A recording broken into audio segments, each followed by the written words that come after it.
Hello मेरे लाडलो, मैं आपका अपना रोहित कुमार सोनी। देखो कुछ दिनों से ना मेरे पास खूब सारे बच्चों की इस टाइप से मैसेज आ रहे थे कि सर हमें क्विकली रिवीजन करवा दीजिए कुछ कुछ चैप्टर्स का। मतलब जिसको अपन so called one shot video बोलते हैं उस टाइप से। तो यार मैंने क्या किया है ना, मैंने फिर मतलब ये चीज़ देखा कि लास्ट जो 19 से लेके 21 तक जो लास्ट 3 साल है उसमें कौन से चैप्टर से क्वेश्चंस ज़्यादा पूछे जा रहे जेईई मेंस में। थोड़ा सा मैंने उस पर थोड़ा काम किया। तो वैसे हम लोगों ने पहले भी वीडियो बनाया था। तो एक अब चैप्टर है अपना वेक्टर इन 3D जिससे सबसे ज़्यादा क्वेश्चंस पूछे जा रहे हैं। तो उस पे मैं पहली बात तो वेक्टर को अपने अलग किया, 3D को अलग किया। 2 वीडियो बनाने वाला हूँ इसमें। मैं काफ़ी ज़्यादा है इंपॉर्टेंट ये चैप्टर। और इसमें मैंने क्या किया ना बेटा, आप अगर देखोगे ना सारा चैप्टर, जैसे यहाँ पे वेक्टर पहले मैंने लिया, वेक्टर के जितने भी कंसेप्ट है, वेक्टर के जितने भी कंसेप्ट है एकदम डिटेल में डिस्कस करने वाले हैं अपन। और उससे रिलेटेड कैसी कैसी प्रॉब्लम्स आ रही है प्रीवियस ईयर्स के क्वेश्चंस में, अभी मतलब अपन देखेंगे वो प्रॉब्लम्स भी साथ साथ में डिस्कस करने वाले हैं। तो सेशन काफ़ी ज़्यादा आपके लिए इंपॉर्टेंट है बेटा और इंटरेस्टिंग भी बनने वाला है। काफ़ी इंटरेस्टिंग चैप्टर है ये। तो पहले तो मैं थोड़ा सा आपको ब्रीफली बता दूं कि ये सिनेरियो रहा है लास्ट 3 साल के अंदर। अगर आप देखोगे ना 2019 के अंदर इसी चैप्टर वेक्टर 3D से टोटल 47 क्वेश्चंस पूछे गए थे। अब सर अब फिर ये भी माइंड में आता है कि यार 47 क्वेश्चंस थे टोटल, पेपर फिर कितने हुए थे सर? उस टाइम में 2019 में 16 टोटल पेपर हुए थे अपने पास, है ना। सारी शिफ्ट मिला दी मैंने। अब ये मैं अलग अलग शिफ्ट नहीं लिख रहा यहाँ पे, बहुत टाइम लग जाएगा अपना।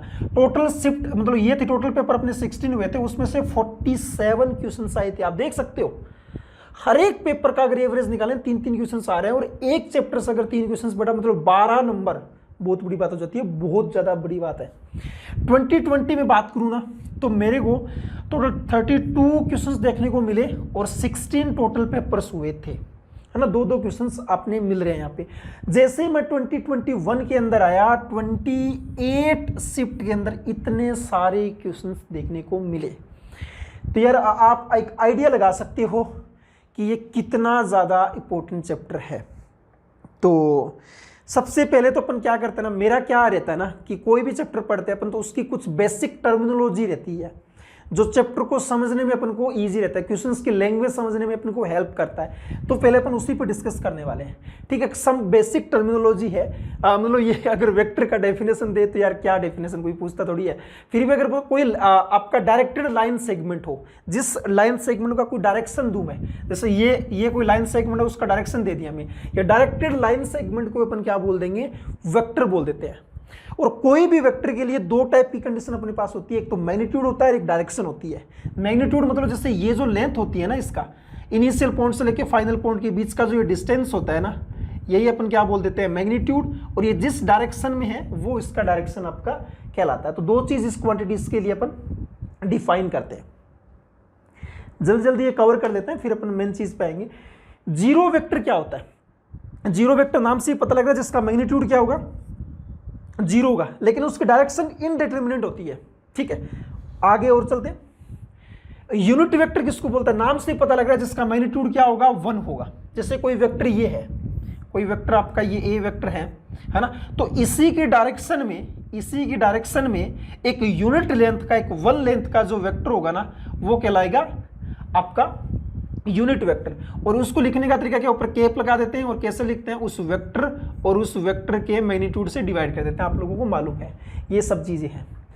फ्री वेक्टर क्या होता है? फ्री वेक्टर का यूज है ना अपन बड़ा बहुत सारी क्वेश्चंस की जो ज्योमेट्री वाला चीज होती है ना, उसमें उस ज्योमेट्री को थोड़ा अपने अकॉर्डिंग मोल्ड करने के लिए इस चीज का यूज करते हैं। जैसे सपोज करो ये फ्री वेक्टर एक यहाँ पे ऐसा डायरेक्शन में, इसको मैं यहां से उठा के यहां पुट कर सकता हूं मेरी मर्जी के अकॉर्डिंग, लेकिन बस ध्यान में रखना है इसका मैग्नीट्यूड और इसके डायरेक्शन में कभी चेंज मत कर देना। फ्री वो नहीं होगा। फ्री वेक्टर को आप इस पूरे प्लेन में कहीं पे भी शिफ्ट कर सकते हो, लेकिन उसकी बाकायदा उसकी कंडीशन क्या है कि उसका मैग्नीट्यूड और उसकी डायरेक्शन चेंज नहीं होनी चाहिए। जैसे ये कोई फ्री वेक्टर था यहाँ पे, है ना, तो मैंने इसको यहां उठाया और यहां पुट कर दिया, लेकिन इसको अब आपको लग रहा होगा एक बार सर यहां से यहां उठाने में कोई फर्क थोड़ी पड़ेगा। अरे फर्क पड़ेगा, अपन बताएंगे कैसे कैसे फर्क पड़ने वाला है। इक्वल वेक्टर क्या होगा? इक्वल वेक्टर मतलब नाम से ही पता है जिनके मैग्नीट्यूड इक्वल होंगे, जिनकी डायरेक्शन इक्वल होगी, और मेन चीज जिनकी ये फिजिकल क्वांटिटी इक्वल होगी। ये तो मतलब वैसे फिजिक्स के पॉइंट ऑफ व्यू से बोल रहा हूँ मैं ना, फिजिक्स में अपन कोई भी वेक्टर हर एक फिजिकल क्वांटिटी को भी डिपेंड करता है ना, तो उसके लिए पॉइंट ऑफ व्यू से बात चल रही है। अब आता है अपने पास पैरेलल वेक्टर। ये बहुत मेन चीज है बेटा। पैरेलल वेक्टर बोलो या फिर कोलिनियर वेक्टर बोलो, है ना। क्या चीज होता है पहले ध्यान से सुनना आप। जैसे ये एक वेक्टर है ए वेक्टर, ठीक है, ये कोई दूसरा वेक्टर है बी वेक्टर, ठीक है। एक चीज होता है वेक्टर के अंदर आपने यूज किया होगा line of application. Line of application क्या होता है ना, इस वेक्टर को अगर मैं डॉटेड करके ऐसे आगे कर दिया, इसको भी डॉटेड करके ऐसे कर दिया, है ना, तो ये जो डॉटेड करने के बाद, है ना, डायरेक्शन से मतलब नहीं है। जैसे डॉटेड लाइन, अगर दो डॉटेड लाइन अगर आपका ऐसे पैरेलल आ जाए, है ना, तो अपन क्या बोल देंगे, line of application of two vectors are parallel. ये लाइन ऑफ एप्लीकेशन कहलाती है। अब सुनो ध्यान से मेन चीज, अगर कोई दो वेक्टर की डायरेक्शन क्या हो ना, एकदम सेम हो, मतलब उनके बीच में एंगल क्या हो, 0 डिग्री हो, तब तो वो कहलाते हैं लाइक वेक्टर्स। तब तो क्या कहलाते हैं वो, लाइक वेक्टर, मतलब एक ही डायरेक्शन में है। और अगर मैं ऐसे कर दूं, ये ए वेक्टर है, बी वेक्टर का डायरेक्शन पलट के ये कर दूं मैं, है ना, ये आपका कर दे, तो अब क्या होगा ना, इनके बीच में एंगल कितना आ जाएगा, जस्ट पलट दिया आपने, जस्ट पलट दिया आपने, तो अब डायरेक्शन आ जाएगा आपका, अगर एंगल बात करें तो 180 डिग्री। तो अब ये कहलाते हैं आपके अनलाइक वेक्टर्स। तो पैरेलल वेक्टर जो होते हैं ना, वो दो टाइप के होते हैं। लाइक वेक्टर मतलब सेम डायरेक्शन में, अनलाइक वेक्टर मतलब अपोजिट डायरेक्शन में, जस्ट अपोजिट डायरेक्शन में। और दोनों मिलके क्या कहलाते हैं आपके, कोलिनियर वेक्टर या फिर parallel vector. Angle between two vectors, यार दो वेक्टर्स के बीच में एंगल निकालते टाइम ना, आपने वैसे फिजिक्स में तो खूब यूज करते होंगे कि उनके, जैसे यहां पे ऐसे लिखा मैंने, या तो उनके किसी पॉइंट पे ना फाइनल पॉइंट मीट करनी चाहिए, या फिर किसी पॉइंट से उनके दोनों इनिशियल पॉइंट निकल, मतलब ये जो पॉइंट है ना, इससे दोनों वेक्टर निकल रहे हैं, या फिर ये पॉइंट है, इस पे दोनों आके मीट कर रहे हैं, तब जो उनके बीच का एंगल होता है ना, वो उन वेक्टर्स के बीच का एंगल कहलाता है। अब अगर ऐसा हो कि एक वेक्टर तो इधर से आ रहा है इस पॉइंट पे, और एक वेक्टर इस पॉइंट से जा रहा है, तब नहीं कहलाता है बेटा, तब इस थीटा नहीं बोलेंगे, फिर आपको ऐसे चेंज करना पड़ेगा। ऐसे यहां पे भी ये डायरेक्शन हुआ, अब इस पॉइंट पे देखेंगे ये भी आ रहा है, ये भी आ रहा है, अब ये एंगल थीटा कहलाएगा। तो ये सब छोटे छोटे पॉइंट है, उन पे ध्यान रखना आप। और कोई भी दो वेक्टर्स के बीच में जो एंगल है, अपन 0 और पाई के बीच में देते हैं, क्लोज ब्रैकेट लगा रहा हूं मैं, 0 कब, लाइक वेक्टर के लिए, पाई कब, अनलाइक वेक्टर के लिए, और बाकी सारी कंडीशंस के लिए आपका 0 और पाई के बीच में रहता है। ये सब पॉइंट मैंने बता ही दिया आपको, है ना। तो एंगल बिटवीन टू वेक्टर्स, ये चीज ध्यान में रखना। यार एक है ना, ये वर्ड अपन खूब यूज कर लेंगे, पैरेललोग्राम। पैरेललोग्राम वेक्टर के पॉइंट ऑफ व्यू से कैसे यूज कर रहा हूं मैं, कि अगर कोई दो आपकी साइड है, एक साइड ए वेक्टर से डिनोट किया, दूसरी साइड को बी वेक्टर से डिनोट किया, आगे चल के वैसे पढ़ने भी वाले हैं कि इस पैरेललोग्राम का जो एरिया आएगा ना, वो ए क्रॉस बी आएगा। अभी क्रॉस प्रोडक्ट में उसको बताने वाला हूं मैं, है ना। आप तो अभी के लिए इतना समझो, इस पैरेललोग्राम के लिए मैं बेटा देखो, यहां पे आपको ना सारे जितने भी क्वेश्चंस रिलेटेड या जितने भी मेन पॉइंट है जो क्वेश्चंस में अपन अप्लाई करने वाले हैं, है ना, मतलब मैं ये नहीं बोल रहा कि अभी मैं क्वेश्चंस करने वाला हूं उनमें अप्लाई करने वाला हूं, जितने भी टाइप के क्वेश्चंस होते हैं ना वेक्टर 3D में, सबके अंदर कहीं ना कहीं इनको अप्लाई करते हैं। तो ये जो AC वेक्टर है, ये तो क्या हो जाएगा ना, इन दोनों का सम हो जाएगा। अब इसमें थोड़ा सा आपको बता देता हूं मैं, ये जो B वेक्टर फ्री वेक्टर है, मैंने इसको यहां से उठाया और यहां पुट कर दिया, कोई फर्क थोड़ी पड़ेगा, पैरेललोग्राम आपका इक्वल साइड से, है ना। तो ये देखो, अब ए वेक्टर बी वेक्टर इस डायरेक्शन में क्या हो जाएगा, दोनों का सम, तो A vector plus B vector, और ये जो दूसरा डायगोनल है उनका डिफरेंस होता है। तो पैरेललोग्राम में दो डायगोनल होता है। कौन सा डायगोनल, जो दोनों वेक्टर के पॉइंट ऑफ इंटरसेक्शन से जो पास करेगा वो तो सम के बराबर होता है, और दूसरे वाला उनके डिफरेंस के बराबर होता है। इस टाइप से आप माइंड में सेट करके रखोगे। और ये जो अभी बड़ा चीज बताने वाला ना बेटा, सॉरी क्या कर दिया, ये जो भी पॉइंट बताने वाले हैं अपन बेटा, इस पे खूब सारे क्वेश्चंस बन रहे हैं बेटा। आपको याद रखना पड़ेगा ये चीज क्या है, any vector B vector collinear with A vector, कोई अगर बी वेक्टर है वो ए वेक्टर के साथ कोलिनियर है, कोलिनियर का मतलब पैरेलल है, तो कोई वेक्टर अगर पैरेलल है तो अपन क्या लिख सकते हैं ना, उस बी वेक्टर को लिख सकते हैं लैम्डा टाइम्स ए वेक्टर। अरे लैम्डा क्या है, लैम्डा कांस्टेंट है बेटा, लैम्डा क्या है, कांस्टेंट है ना, क्योंकि कोलिनियर वेक्टर है। जैसे ये ए वेक्टर, ये पहले बी वेक्टर है ना, ये अगर आपका ए वेक्टर है, अगर ये सेम डायरेक्शन में होगा तब तो लैम्डा पॉजिटिव आएगा, अपोजिट डायरेक्शन में होगा तो लैम्डा नेगेटिव आएगा, लेकिन इस फॉर्म में लिख सकते हैं। तो एक पॉइंट गांठ बांध लो अभी से आप इस चीज का कि अगर कोई दो वेक्टर कोलिनियर है तो एक वेक्टर को दूसरे वेक्टर की फॉर्म में लिख सकते हैं कोई कांस्टेंट से मल्टीप्लाई करके, और इस कांस्टेंट का वैल्यू क्वेश्चंस में निकालने के लिए कोई ना कोई कंडीशंस बड़ा दे देगा अपन को।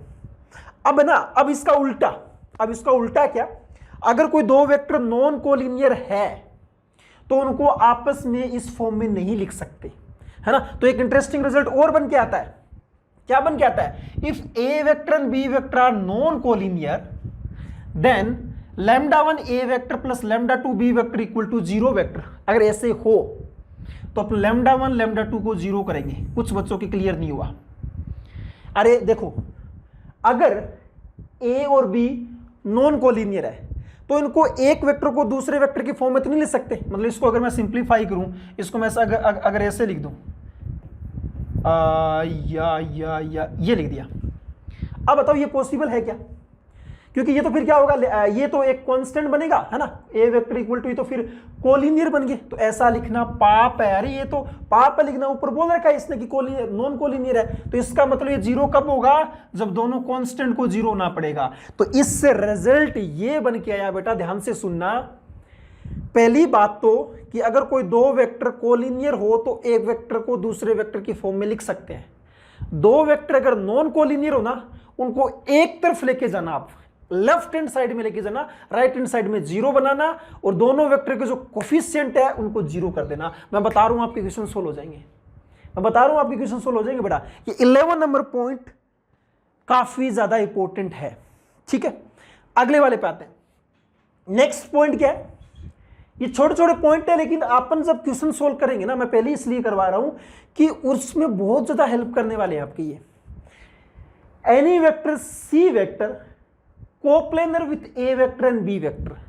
कोई कोप्लेनर मतलब एक ही प्लेन में है, जैसे कोई एक प्लेन है, ठीक है, उस प्लेन के अंदर ए वेक्टर भी है, उस प्लेन में बी वेक्टर भी है, और उस प्लेन में सी वेक्टर भी है, ठीक है। तो पहला चीज तो स्केलर ट्रिपल प्रोडक्ट में पढ़ेंगे अपन की तीनों का जो बॉक्स जीरो था वो अलग बात है, लेकिन अगर कोई तीन वेक्टर कोप्लेनर है तो कोई एक वेक्टर को बाकी दो वेक्टर की फॉर्म में लिख सकते हैं अपन। कोई एक वेक्टर को बाकी दो वेक्टर की फॉर्म में लिख सकते हैं अपन। अब हालांकि ये भी लिख सकते हैं यहाँ पे ए वेक्टर इज इक्वल टू करके λ1 B vector plus λ2 C vector, है ना, वो जो आपको जिस फॉर्म में क्वेश्चंस में चाहिए उसके अकॉर्डिंग अपन इसको कन्वर्ट कर लेंगे। तो ये चीज ध्यान में रखना, अगर कोलिनियर आता है तो उसकी फॉर्म में लिख सकते हैं, कोप्लेनर में लिख सकते हैं। और if A vector B vector C vector are non coplanar then λ1 A vector plus λ2 B vector plus λ3 C vector equal to 0। ये पॉसिबल है ना। अब तो आपको समझ में आ गया होगा। कैसे समझ में आया, दिमाग लगाओ कि अगर नॉन कोप्लेनर है, कोप्लेनर होते हैं तो एक दूसरे की फॉर्म में लिख सकते हैं, नॉन कोप्लेनर है तो एक दूसरे की फॉर्म में नहीं लिख सकते, तो इनके कोफिशिएंट को जीरो कर देंगे। बेटा मैं अगेन बता दूं आपको, ये जो सेशन है ना बेटा, ये कोई बच्चा अगर फुल सेशन देखने वाला ना, वेक्टर में एक नंबर भी नहीं कटने वाला। एक एक चीज को अपन बारीकी से मैंने यहाँ पे नोट डाउन किया और आपको समझाने के लिए खूब सारा ट्राई किया है। चलिए इससे रिलेटेड जो क्वेश्चंस आया ना उस पर डिस्कस करते हैं। जो अभी तक मैंने पढ़ा है ना उसी पे 2019 में क्वेश्चंस आया और आगे खूब सारे पिछले ईयर्स में भी, आगे वाले ईयर्स में भी देखने को मिले थे। तो मैंने एक 19 का क्वेश्चन उठाया आपको समझाने के पॉइंट ऑफ व्यू से।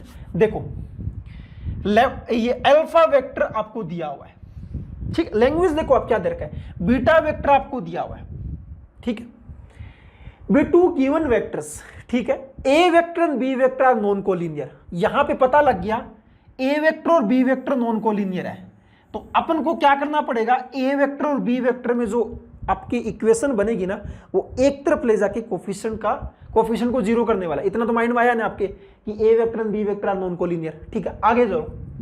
द वैल्यू ऑफ लैम्डा निकालना है फॉर विच वेक्टर्स, कौन कौन से vectors, alpha vector and beta vector collinear. अच्छा ये बात है, पल्ले पड़ी क्या चीज, alpha vector and beta vector are collinear. अगर कोई दो वेक्टर कोलिनियर हो तो एक वेक्टर को दूसरे वेक्टर की फॉर्म में लिख सकते हैं ना बढ़िया। तो यहां पे क्या लिख देंगे, सॉल्यूशन में देखो यहां पे लिख देंगे alpha vector is equal to, lambda इसने यूज कर रखा है तो मैं टी यूज कर लूंगा, टी इंटू बीटा वेक्टर। अरे ये चीज लिख सकते हैं ना भैया। ये कहां से लिखा मैंने, इस लैंग्वेज को देख के लिखा मैंने, इस लैंग्वेज को देख के लिखा कि alpha vector equal to T times beta vector. ठीक है, अब आप वैल्यू पुट कर दो, अल्फा वेक्टर का वैल्यू पुट करो तो लैम्डा माइनस का 2 into A vector plus B vector, T times beta vector क्या है 4 लैम्डा माइनस का 2 A vector plus 3 B vector. ठीक है, अब ना ए वेक्टर और बी वेक्टर ही बचे ना, बाकी तो सारे क्या लैम्डा टी तो कांस्टेंट है ना। आपको जस्ट वेक्टर्स पे ध्यान जाना चाहिए बेटा। मैनिपुलेशंस में पहले बता दूंगा बेटा, वेक्टर्स पे ही ध्यान जाना चाहिए, बाकी चीजों पे कंफ्यूज नहीं होना है। ए वेक्टर बी वेक्टर दिखाई दिए और ए वेक्टर बी वेक्टर क्या है, नॉन कोलिनियर।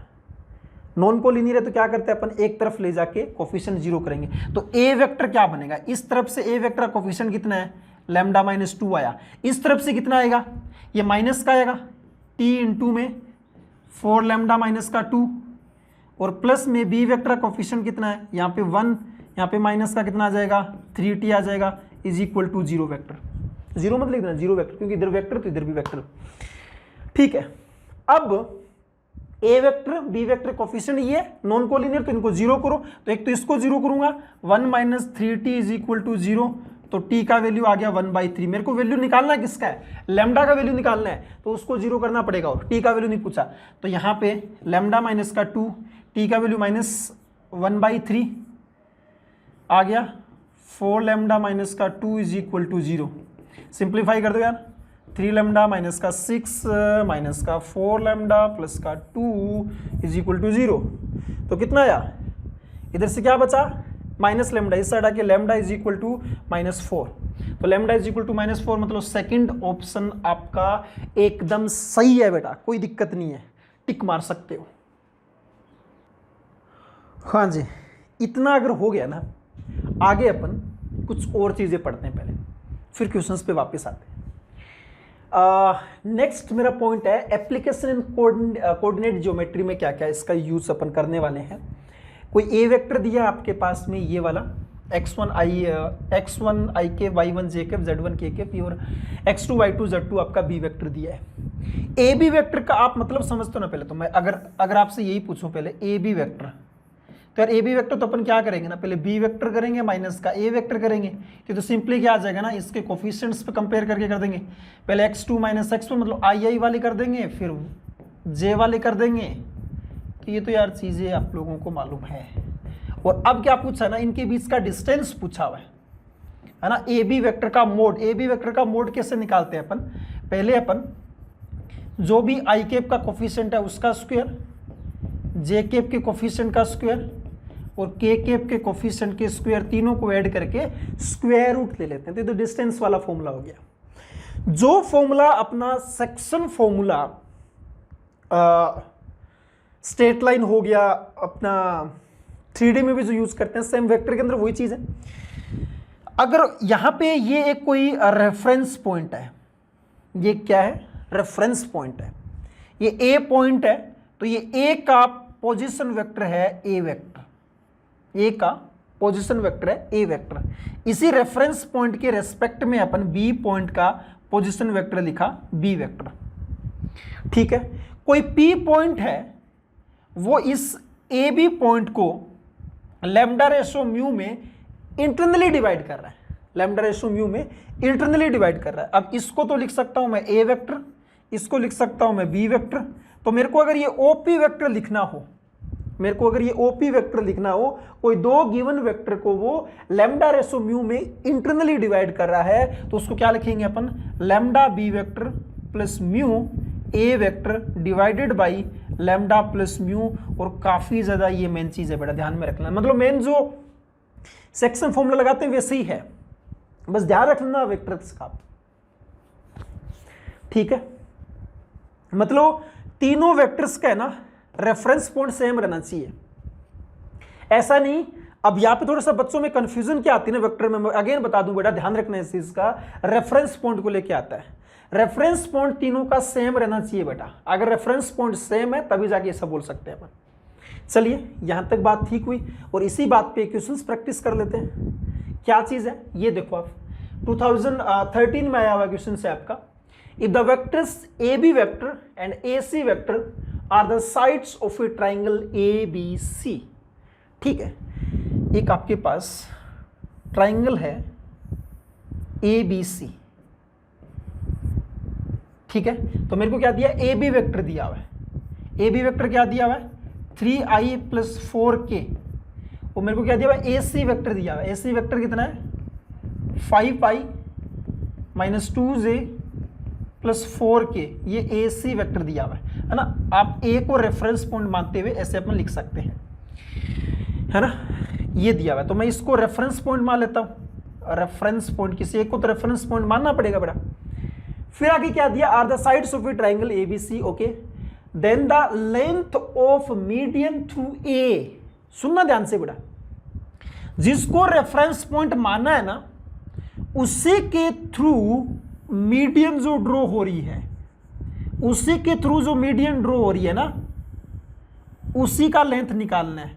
तो लेंथ निकालने से पहले वेक्टर निकाल लेते हैं अपन, अगर वेक्टर निकल के आ गया तो अपन निकाल देंगे। अब अपन मीडियन में अपन को पता है कि वो अपोजिट साइड को 1:1 में इंटरनली डिवाइड करती है, मतलब ये बी वेक्टर कितना आ जाएगा, 3i + 4j, सी वेक्टर कितना आ जाएगा, या फिर पूरी लाइन का वेक्टर ये आ जाएगा। तो अगर मैं ए डी वेक्टर लिखूं तो क्या आ जाएगा ना, 1:1 में, मतलब मिड पॉइंट वाला, दोनों को ऐड करेंगे, 5 + 3 8/2 करेंगे तो 4i, -2 इधर है ही नहीं तो माइनस का j के, समझ में आ रहा है, डायरेक्टली लिख रहा हूं मैं, ठीक है ना। 4 और 4 8, तो +4k/2 भी करते हैं ना, ये चीज मिड पॉइंट के लिए डायरेक्टली लिख दिया मैंने ये, क्यों, क्योंकि रेफरेंस पॉइंट सेम था बेटा। अब इसका मीडियन पूछा था, मीडियन का लेंथ, तो इसके मैग्नीट्यूड निकाल लो आप, 16 + 1 + 16 तो रूट का 33 आ जाएगा, और रूट का क्या दिया हुआ है, 33 फाइनल आंसर्स दिया हुआ है, टिक मार दिया मैंने। चलो कुछ और क्वेश्चंस प्रैक्टिस करते हैं बेटा, इस टाइप के क्वेश्चंस की, मतलब मेरे को जहां लगेगा ना कि इस टाइप के क्वेश्चंस की और प्रैक्टिस करवानी है, तो वहां मैंने क्वेश्चंस और भी लिए हैं। कुछ 2011 का क्वेश्चन है, let 2 out of any 3 vectors, A vector B vector C vector are non collinear, मतलब इनमें से कोई भी अगर 2 वेक्टर आप उठाओगे ना पेयर वाइज, वो नॉन कोलिनियर, मतलब कहने का मतलब कोई भी 2 वेक्टर उठाओ आप, ए सी उठाओ नॉन कोलिनियर, बी सी उठाओ नॉन कोलिनियर, मतलब उनके कोफिशिएंट का जो वैल्यू है वो 0 रखना है अपन को, ये पता लगा। If A vector + 3b vector is collinear with this, तो अपन लिख देंगे A vector + 3b vector is equal to lambda times C vector, ये लिख सकते हैं अपन। एंड बी वेक्टर प्लस, क्योंकि ये 2 बार अप्लाई कर रहा है तो मैं इस क्वेश्चन को लिया है, ये क्या कर रहा है ना, बी वेक्टर प्लस में 2c vector is equal to क्या है ना, कोलिनियर विथ ए वेक्टर, तो म्यू ए वेक्टर, ठीक है। तो फिर अपन को इसकी वैल्यू निकालनी है। अब इसकी वैल्यू कैसे आएगी वो अपन बाद में आएंगे, पहले तो मेरे को ये जो 2 इक्वेशन दिया है ना, इनको सिंप्लीफाई करते हैं। यहां 3b वेक्टर है, यहां b वेक्टर है, तो मैंने क्या किया ना, इक्वेशन 2 को 3 से मल्टीप्लाई करके माइनस कर दिया, मतलब इक्वेशन 1 - 3 इंटू इक्वेशन 2, तो कितना आ जाएगा, ये ए वेक्टर, 3b कैंसिल आउट, ये माइनस का 6c वेक्टर, ठीक है। इधर कितना आ जाएगा, इधर आ जाएगा लैम्डा सी वेक्टर माइनस का 3 times mu A vector, minus का 3 टाइम म्यू ए वेक्टर। अब यहां पे ध्यान देखोगे ए और सी बचा। अब बच्चे ना इतना करने के बाद बच्चे फिर थोड़ा कंफ्यूज हो जाते हैं, अरे सर अब क्या करें, अरे भाई ए और सी है, ठीक है, और लिखा मैंने ऊपर ही बोल दिया था कि नॉन कोलिनियर होगा तो कोफिशिएंट कंपेयर कर दो। ए वेक्टर के मल्टीपल में कितना आ जाएगा, 1 प्लस 3 म्यू, ठीक है। सी वेक्टर के मल्टीपल में कितना आ जाएगा ना, -6 minus lambda is equal to 0। तो म्यू का वैल्यू माइनस का 1/3, लैम्डा का वैल्यू माइनस का 6। अब आप देखो क्वेश्चन में क्या पूछा था, ए वेक्टर, बी वेक्टर और सी वेक्टर, तो किसके अंदर आ रहा है, इसी के अंदर आ रहा है इक्वेशन 1 में। तो इक्वेशन 1 में आप वैल्यू पुट कर दो लैम्डा का, तो A vector plus 3 B vector minus का 6 सी वेक्टर इधर लेके आएंगे, तो A vector plus 3 B vector plus 6 C vector is equal to 0। तो 0 वेक्टर आ जाएगा। बस हो गया यार, क्वेश्चन देखो कितना इजी था। अगले वाले पे आओ। ये जो मैं अब क्वेश्चंस करवा रहा हूं ना, 1-2 क्वेश्चंस और करवा रहा हूं बेटा, ये क्वेश्चंस करवाने के पीछे मेरा मोटिव ये है कि आप थोड़ा सा ज्योमेट्री में खेलना सीखो, आप चीज़ों में, है ना। मतलब कोई डायग्राम दिया है तो उस डायग्राम में कैसे कैसे वेक्टर्स में खेलते हैं अपन, है ना। जो ये खेलने वाला ट्रिक है ना, ये बहुत काम आने वाला बेटा बहुत सारे क्वेश्चंस के अंदर। तो सुन लो ध्यान से इसमें। Prove that if line joining mid points of non parallel sides, language पहले पढ़ के डायग्राम बनाते हैं। Prove that if line joining mid points of non parallel sides of a trapezium, कोई ट्रेपेजियम लेते हैं अपन, ट्रेपेजियम की 2 साइड मैंने पैरेलल लिया और 2 साइड नॉन पैरेलल लिया, ये ट्रेपेजियम है, ठीक है। इसको नाम दे दो ए बी सी डी, ये मैंने नाम दे दिया। अब है ना क्या बोला हुआ है कि prove that if line joining mid points of non parallel sides, ये जो नॉन पैरेलल साइड्स है इनके मिड पॉइंट्स लिया मैंने, तो इसके मिड पॉइंट को बोल दिया मैंने m1, इसके मिड पॉइंट को बोल दिया मैंने m2, ठीक है। Of a trapezium is parallel to, अच्छा ये प्रूफ करना है, okay okay okay okay okay, ये प्रूफ करना है trapezium is parallel to the parallel side. ये जो साइड है ना मिड पॉइंट को जॉइन करने वाली, ये दोनों पैरेलल साइड के पैरेलल होगी और उनके सम के हाफ के बराबर होगी, ये प्रूफ करना है। कोई दिक्कत नहीं, वो तो बात की बात है, क्या प्रूफ करेंगे अपन। अब है ना इतना ही गिवन आपको, कोई वेक्टर नहीं, किसका क्या वेक्टर है, सब अपने अकॉर्डिंग एज्यूम करने हैं। मैं जो मानूंगा वही सत्य है, मतलब मैं जो जो लिखने वाला हूं वही चीज आपको चलाना है यहाँ पे। आप अब मतलब वैसे नहीं है, रेफरेंस पॉइंट आप अपने अकॉर्डिंग चेंज भी कर सकते हैं, ऐसा कुछ नहीं है, है ना। रेफरेंस पॉइंट जो मानना है वो मानो आप। मैंने क्या किया ना, ए को रेफरेंस पॉइंट माना, मतलब ए को मैंने ओरिजिन मान लिया, ए को मैंने ओरिजिन माना। तो ये जो बी वेक्टर है, ये मतलब ये जो ए बी वेक्टर है, इसको लिख दिया मैंने बी वेक्टर। इसको क्या लिख दिया मैंने, बी वेक्टर, मतलब ये बी वेक्टर आ गया। अब देखो आप खुद से देखो, आपको ना बेटा ट्राई ये अब देख करने को, तो मैं क्या करता हूं, इसको बी वेक्टर, इसको डी वेक्टर, इसको सी वेक्टर, ऐसे भी कर सकते हैं। लेकिन बेटा जितनी कम वेक्टर मान के चलोगे ना, उतना क्वेश्चन ईजी होता है, थोड़ा माइंड लगाना। अब ये ना बी वेक्टर है, ये वेक्टर और ये वेक्टर पैरेलल है, तो ये अगर बी वेक्टर है तो इसको मैं लैम्डा बी वेक्टर बोल सकता हूं ना यार। ये अब इधर ये तो ये पैरेलल है, तो इस लिख सकते हैं ऐसे, कोई दिक्कत नहीं है। अब आप खुद देखो, ये जो वेक्टर ना ए डी वेक्टर, इसको मैंने लिख दिया डी वेक्टर। क्या लिख दिया, डी वेक्टर, ठीक है। अब आपसे मैं ये पूछूं, अगर ये सी वेक्टर क्या हुआ है, अब रेफरेंस पॉइंट क्या मान रहे हैं बेटा, ए वेक्टर, तो इसी के रेस्पेक्ट में लिखना पड़ेगा। मतलब अगर मैं लाइन में ड्रॉ करके आपको दिखा सकता हूं, ये ए सी वेक्टर लिखना है, तो आप ट्राइंगल सम प्रॉपर्टी अप्लाई करो। आप ये वेक्टर का डायरेक्शन ये है, इस वेक्टर का डायरेक्शन ये है, और दोनों को जॉइन करने वाला डायरेक्शन ये है, तो ये सी वेक्टर क्या आ जाएगा ना, सी वेक्टर आ जाएगा आपके पास में डी वेक्टर प्लस में लैम्डा पी वेक्टर। ये चीज क्लियर होना चाहिए बेटा, है ना। रेफरेंस पॉइंट ये मान के इसको ऐसे लिख सकते हैं। चलिए अब मैं m1 वेक्टर लिखता हूं। m1 वेक्टर किस किस का मिड पॉइंट है, a का और d का। तो a का वेक्टर है 0 वेक्टर, d का है d वेक्टर, तो दोनों के मिड पॉइंट को कैसे लिखेंगे, मिड पॉइंट आपका आ जाएगा d वेक्टर बाई 2।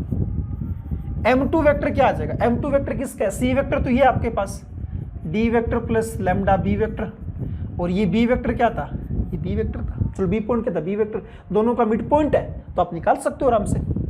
तो ये कितना आ जाएगा, D vector plus lambda B vector plus B vector divided by का 2। तो मेरे को लिखना है m1 m2 वेक्टर।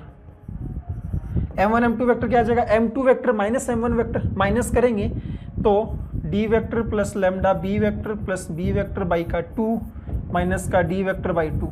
तो डी वेक्टर उड़ा दो आप, बी वेक्टर के मल्टीपल में कितना आ जाएगा ना, लैम्डा 1/2। ये बन के आया। मतलब m1 m2 वेक्टर है ना, क्या आ गया, लैम्डा प्लस 1/2 इंटू में b वेक्टर। आप खुद से देखो यार, ये एक वेक्टर है, उसके मल्टीपल में कोई कांस्टेंट है, इसका मतलब ये जो m1 m2 वेक्टर है ये b वेक्टर के पैरेलल है। b वेक्टर क्या था, ab वेक्टर, तो उस जो पैरेलल साइड है उसके पैरेलल आ गया। ठीक है, अब इस वेक्टर को और इस वेक्टर को जोड़ो तो b vector plus lambda b vector by 2, और वही बन के आया था। तो ये प्रूफ हो गया। बस मैं ये सिखाने की ट्राई कर रहा था कि आप कैसे कैसे आपको ज्योमेट्री में खेलना है बेटा। चलिए एक और क्वेश्चंस कर लेते हैं, इसमें थोड़ा सा चीजें और क्लियर हो जाएगी। ठीक है, if ABCDEF is a regular hexagon, ये जो रेगुलर हेक्सागन है इसको और देख लो, A B C D E F। ठीक है, जल्दी जल्दी करते हैं, जितने पॉसिबल हो उतने कम मान के चलो। इसको मैंने बोल दिया B वेक्टर। ठीक है, ये B वेक्टर आएगा तो ये भी B वेक्टर, ये पूरे B वेक्टर आएगा। लैम्डा वेम्डा नहीं लगेगा इस बार, क्यों नहीं लगेगा उसी समझाने के लिए क्वेश्चंस लिया हुआ है। अरे ये जितनी लेंथ का है उतनी लेंथ का तो ये है, रेगुलर हेक्सागन बोला हुआ है, तो ये B वेक्टर तो ये पक्का B वेक्टर होगा, है ना। ठीक है, ये आपका क्या आ जाएगा ना, F वेक्टर, जैसा नाम वैसा मैंने वेक्टर लिख दिया, तो ऑब्वियसली ये भी कितना आ जाएगा आपके पास, F वेक्टर आएगा। अब मेरे को ना एक वेक्टर तो और मानना पड़ेगा। इस वेक्टर को मैंने ऐसे ज्वाइन किया, O को ओरिजिन मान रखा है ना, इसको मैंने बोल दिया C वेक्टर, है ना, तो ये भी आपके पास क्या आ जाएगा ना, C वेक्टर, ये भी क्या आ जाएगा ना, C वेक्टर। अब है ना क्वेश्चंस में पढ़ते हैं अपन। ABCD is a regular hexagon where M is the midpoint of DE। DE का मिड पॉइंट है M। मैं यहीं पर रुका बेटा, अब ध्यान देना पहले तो कि मेरे को अगर M का वेक्टर लिखना है ना तो मैं AM वेक्टर लिखूंगा ना, क्योंकि A को रेफरेंस पॉइंट मान रखा है, A को ओरिजिन की तरह मान रखा है, तो ये लिखना है। खुद सोच के बताओ AM वेक्टर क्या आएगा।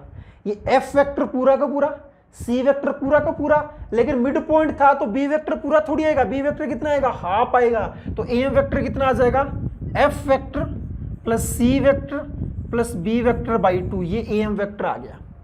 आगे पढ़ो, N is the midpoint of AM। अच्छा, AM का मिड पॉइंट N है, तो M का तो आपने निकाल रखा है, A का 0 है, तो N वेक्टर कितना आ जाएगा, जस्ट इसका हाफ कर देंगे अपन, इसको M वेक्टर भी बोल सकते हैं बस शॉर्ट में, है ना। तो ये आ जाएगा F vector plus C vector plus B vector by 2, और पूरे का हाफ क्योंकि मिड पॉइंट था। आगे पढ़ो, P is the midpoint of BC। इसका मिड पॉइंट है P, तो मैं P को क्या लिखूंगा, P वेक्टर को क्या लिख सकते हैं, B vector plus C vector by 2। नहीं, ना, गलत। अरे P वेक्टर लिखना है तो किसके रेफरेंस में मान रहे बेटा, अगेन देखो यहां से भी मेरे से मिस्टेक होने वाली थी, लेकिन फिर पता है माइंड में किसके रेफरेंस पे चल रहे हैं बेटा, इसके रेफरेंस पे चल रहे हैं, तो पहले इससे ज्वाइन करो। ये B वेक्टर, ये इतना क्या आ जाएगा, ये C वेक्टर बाई 2 आएगा ना, तो ये P वेक्टर कितना आ जाएगा, P वेक्टर आएगा आपके पास B vector plus C vector by 2। ठीक है, ये PN वेक्टर P वेक्टर। देखो ऐसे क्वेश्चंस खूब सारे टीचर अवॉइड करते हैं करवाने, लगेंगे कि बच्चों को समझ में नहीं आ रहा, ऐसा नहीं, ऐसे क्वेश्चंस आते हैं बेटा तो करवाने ही पड़ेंगे, आपको समझने ही पड़ेंगे। रेफरेंस पॉइंट ये माना मैंने, ठीक है। ये P वेक्टर को है ना आप क्या लिखोगे, पहले B वेक्टर तक पहुंचे, फिर इस वेक्टर तक पहुंचे, और ये एरो है आपका। तो ट्राइंगल जो अपन वेक्टर को ऐड करने वाला रूल लगाते हैं वो लगा रहा हूं मैं, ठीक है।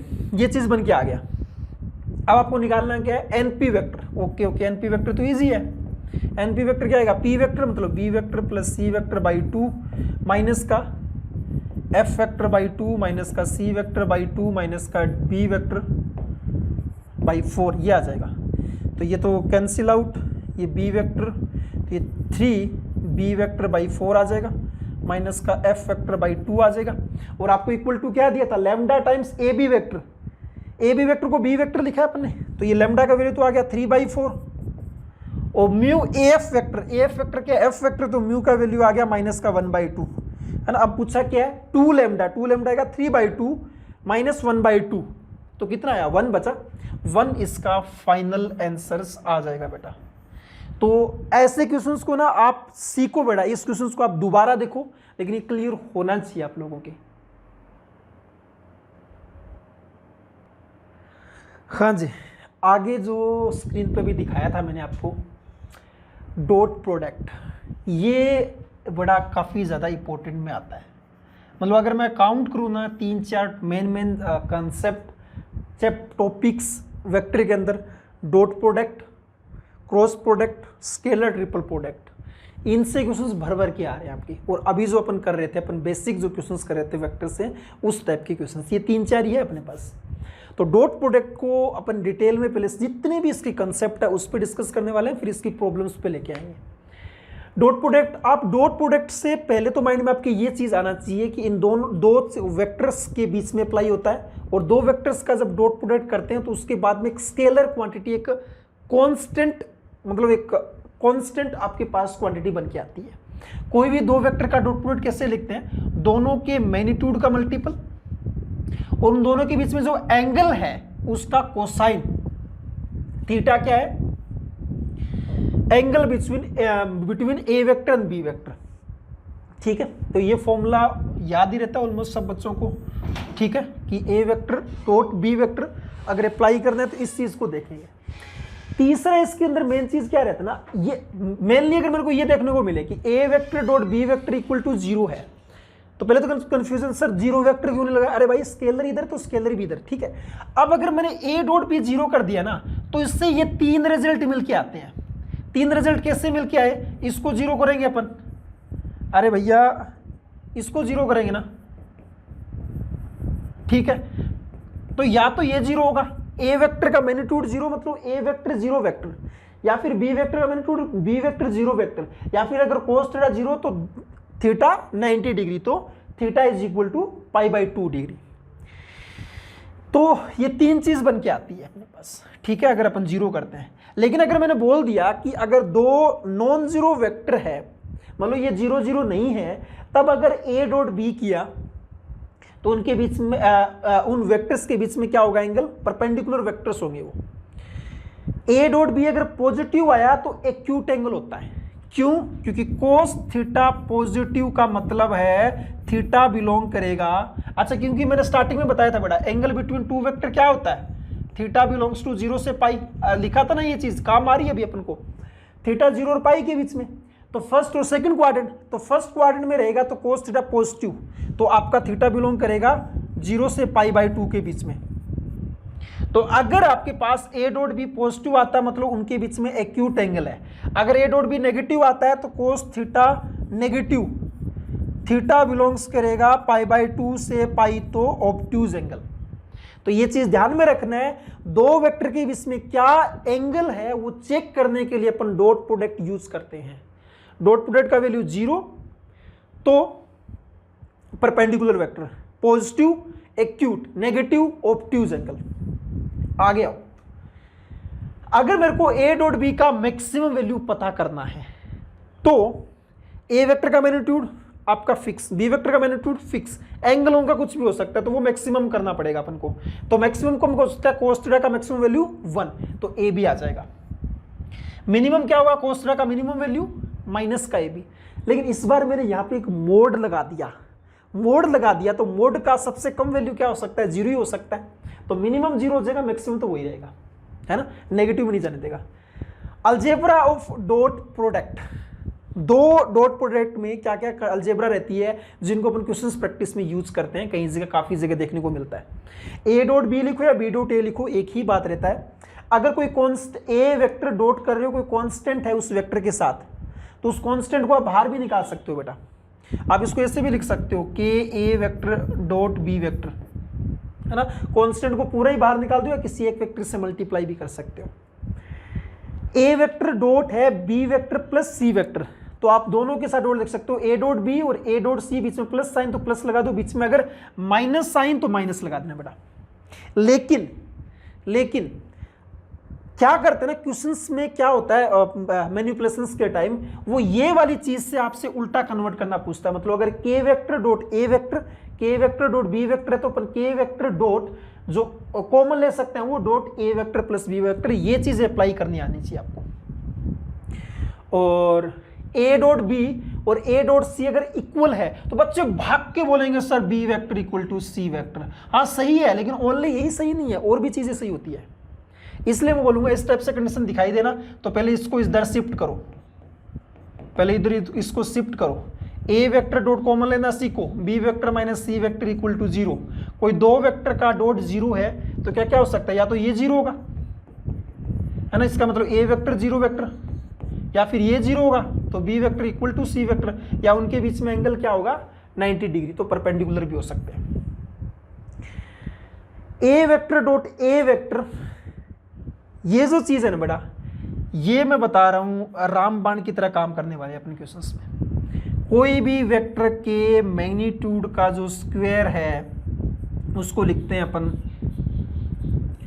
A vector dot A vector, ठीक है, या फिर इसको अपन ऐसे लिख दूं, कोई वेक्टर का स्क्वायर लिख दूं तो भी चलेगा, या फिर सीधा ऐसे भी लिख, कुछ अलग अलग तरीके हैं, लेकिन आप तो ये समझो कि मैग्नीट्यूड ऑफ ए वेक्टर का स्क्वायर होता है वो उसके ए वेक्टर डॉट ए वेक्टर के बराबर होता है, और ये चीज अपन को अप्लाई करना आना चाहिए। जैसे B vector beta vector plus gamma vector का होल स्क्वायर है तो beta vector plus gamma vector dot दो, सेम सेम से डॉट कर दो तो अपना आंसर आ जाता है। और ये तो यार मालूम ही है, क्योंकि i cap j cap k cap क्या होता है ना, X axis Y axis Z axis के अलोंग यूनिट वेक्टर होते हैं। तो अगर आई आई लिया मतलब एंगल अगर उनके बीच में 0 0 डिग्री है तो वैल्यू 1 1 आएगी, एंगल अगर उनके बीच में 90 90 है तो वैल्यू 0 आ जाएगी। तो इस चीज का आप इतने चीज तक माइंड में रखो। चलो कुछ और भी पॉइंट पढ़ते हैं आगे अपन, है ना। अगर अपने पास कोई दो वेक्टर दिए हुए हैं, ए वेक्टर दिया हुआ है, बी वेक्टर दिया हुआ है, उनका अगर डॉट प्रोडक्ट करना है तो अभी बताया था कि आई के अलावा जितने भी जिसके भी साथ अपन करेंगे डॉट वो 0 होता है ना। तो पहले मैंने अगर डॉट किया तो आई का आई के साथ ही करना बेटा, उसका कर देंगे मतलब A1 B1, बाकी के साथ करोगे 0 आएगा तो कोई मतलब नहीं है। सेम जे का जे के साथ ही करेंगे तो A2 B2 और A3 B3। तो डायरेक्टली लिखना सीखना है अपन को, आई का आई के साथ कोफिशिएंट से डॉट मल्टीप्लाई करना, जे के साथ करना और के का के साथ करना, और ए डॉट बी आप डायरेक्टली निकाल सकते हो, ठीक है। ऐसे ही मेरे को अगर ये वाला वैल्यू लिखना है, A vector plus B vector के मैग्नीट्यूड का स्क्वायर, है ना, तो अपन क्या बोलेंगे, ए वेक्टर प्लस बी वेक्टर का स्क्वायर, तो उनका डॉट प्रोडक्ट। अब डॉट प्रोडक्ट करो आप, इसका डॉट प्रोडक्ट क्या आएगा बेटा, ए डॉट ए आएगा, है ना, पहले फिर क्या आएगा, ए डॉट बी आएगा, एक करवा के दिखा देता हूं मैं, फिर बी डॉट ए आएगा और फिर बी डॉट बी आएगा। ए डॉट ए को क्या ले सकता है अपन, ए के मैग्नीट्यूड का स्क्वायर, बी डॉट बी को बी के मैग्नीट्यूड का स्क्वायर, ए डॉट बी लिखो बी डॉट ए लिखो बराबर होता है तो twice of A dot B लिख दिया, ठीक है। सिमिलरली अगर आप माइनस का निकालोगे तो ये माइनस यहाँ पे आ जाएगा, ए वेक्टर का स्क्वायर मतलब जैसे फॉर्मूला होता है ना अपना, A square plus B square minus 2ab, यहाँ पे 2ab ना के बस डॉट प्रोडक्ट आ जाता है, ये चीज ध्यान में रखना बस, और फॉर्मूला उसी के सिमिलर है। A vector plus B vector dot A vector minus B vector, है ना, ये चीज दिया हुआ है। तो कुछ नहीं बस वही चीज करेंगे, इस बार क्या होगा ना, ए डॉट बी और बी डॉट ए, एक में प्लस आएगा एक में माइनस आएगा तो कैंसिल आउट हो जाएंगे, तो बचेगा ए वेक्टर का मैग्नीट्यूड माइनस, मतलब ये फॉर्मूला जस्ट याद रखने के लिए बोल रहा हूं मैं।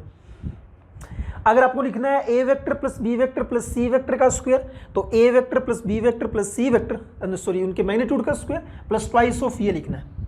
अगर सपोज करो मैंने किसी एक को नेगेटिव कर दिया, मैंने इसको नेगेटिव कर दिया माइनस बी को, तो क्या आएगा, यही चीज आएगा। अच्छा ये जो लिख रहा हूं मैं मैग्नीट्यूड का स्क्वायर लिख रहा हूं, ट्वाइस ऑफ क्या आएगा, इन दोनों का मल्टीपल तो माइनस में आ जाएगा, इन दोनों का मल्टीपल तो माइनस में आ जाएगा, और इन दोनों का मल्टीपल प्लस में आ जाएगा, है ना। तो ये चीज आपको ऐसे लिखना आना चाहिए, सब जो भी आपको आगे पूछे वो। चलिए इससे रिलेटेड क्वेश्चंस प्रैक्टिस करते हैं, ट्राई कर सकते हो बड़ा खुद से ये वाला क्वेश्चंस, जितना अभी तक पढ़ा है उससे रिलेटेड आएगा। वीडियो को पॉज करो, खुद से करने की ट्राई करो, कमेंट सेक्शन में डालो क्या क्या आंसर है आपका। चलो करते हैं। पहला चीज क्या दिया हुआ है, let A vector and B vector and C vector be 3 unit vectors, मतलब ए वेक्टर का मैग्नीट्यूड और बी वेक्टर का मैग्नीट्यूड और सी वेक्टर का मैग्नीट्यूड 1 दिया हुआ है, ठीक है। 2020 में आया क्वेश्चन से बेटा, कोई ना कोई शिफ्ट में था।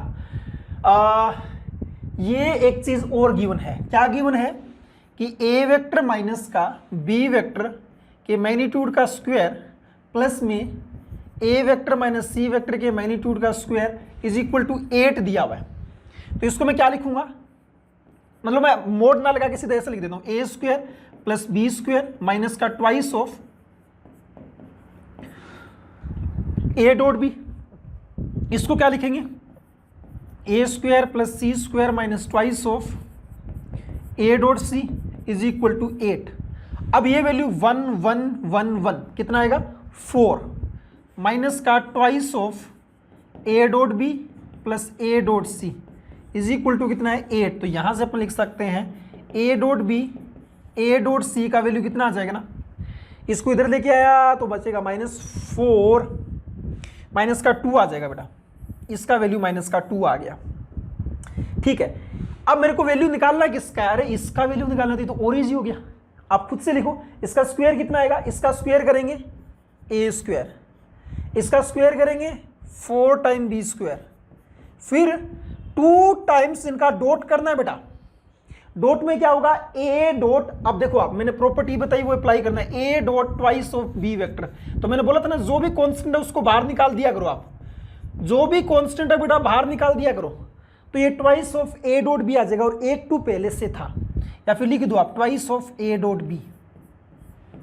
प्लस में इसका करेंगे तो A square plus 4c square, plus में कितना आ जाएगा ना 2 एक बाहर, और इन दोनों का आ जाएगा twice of A dot C, ये चीज।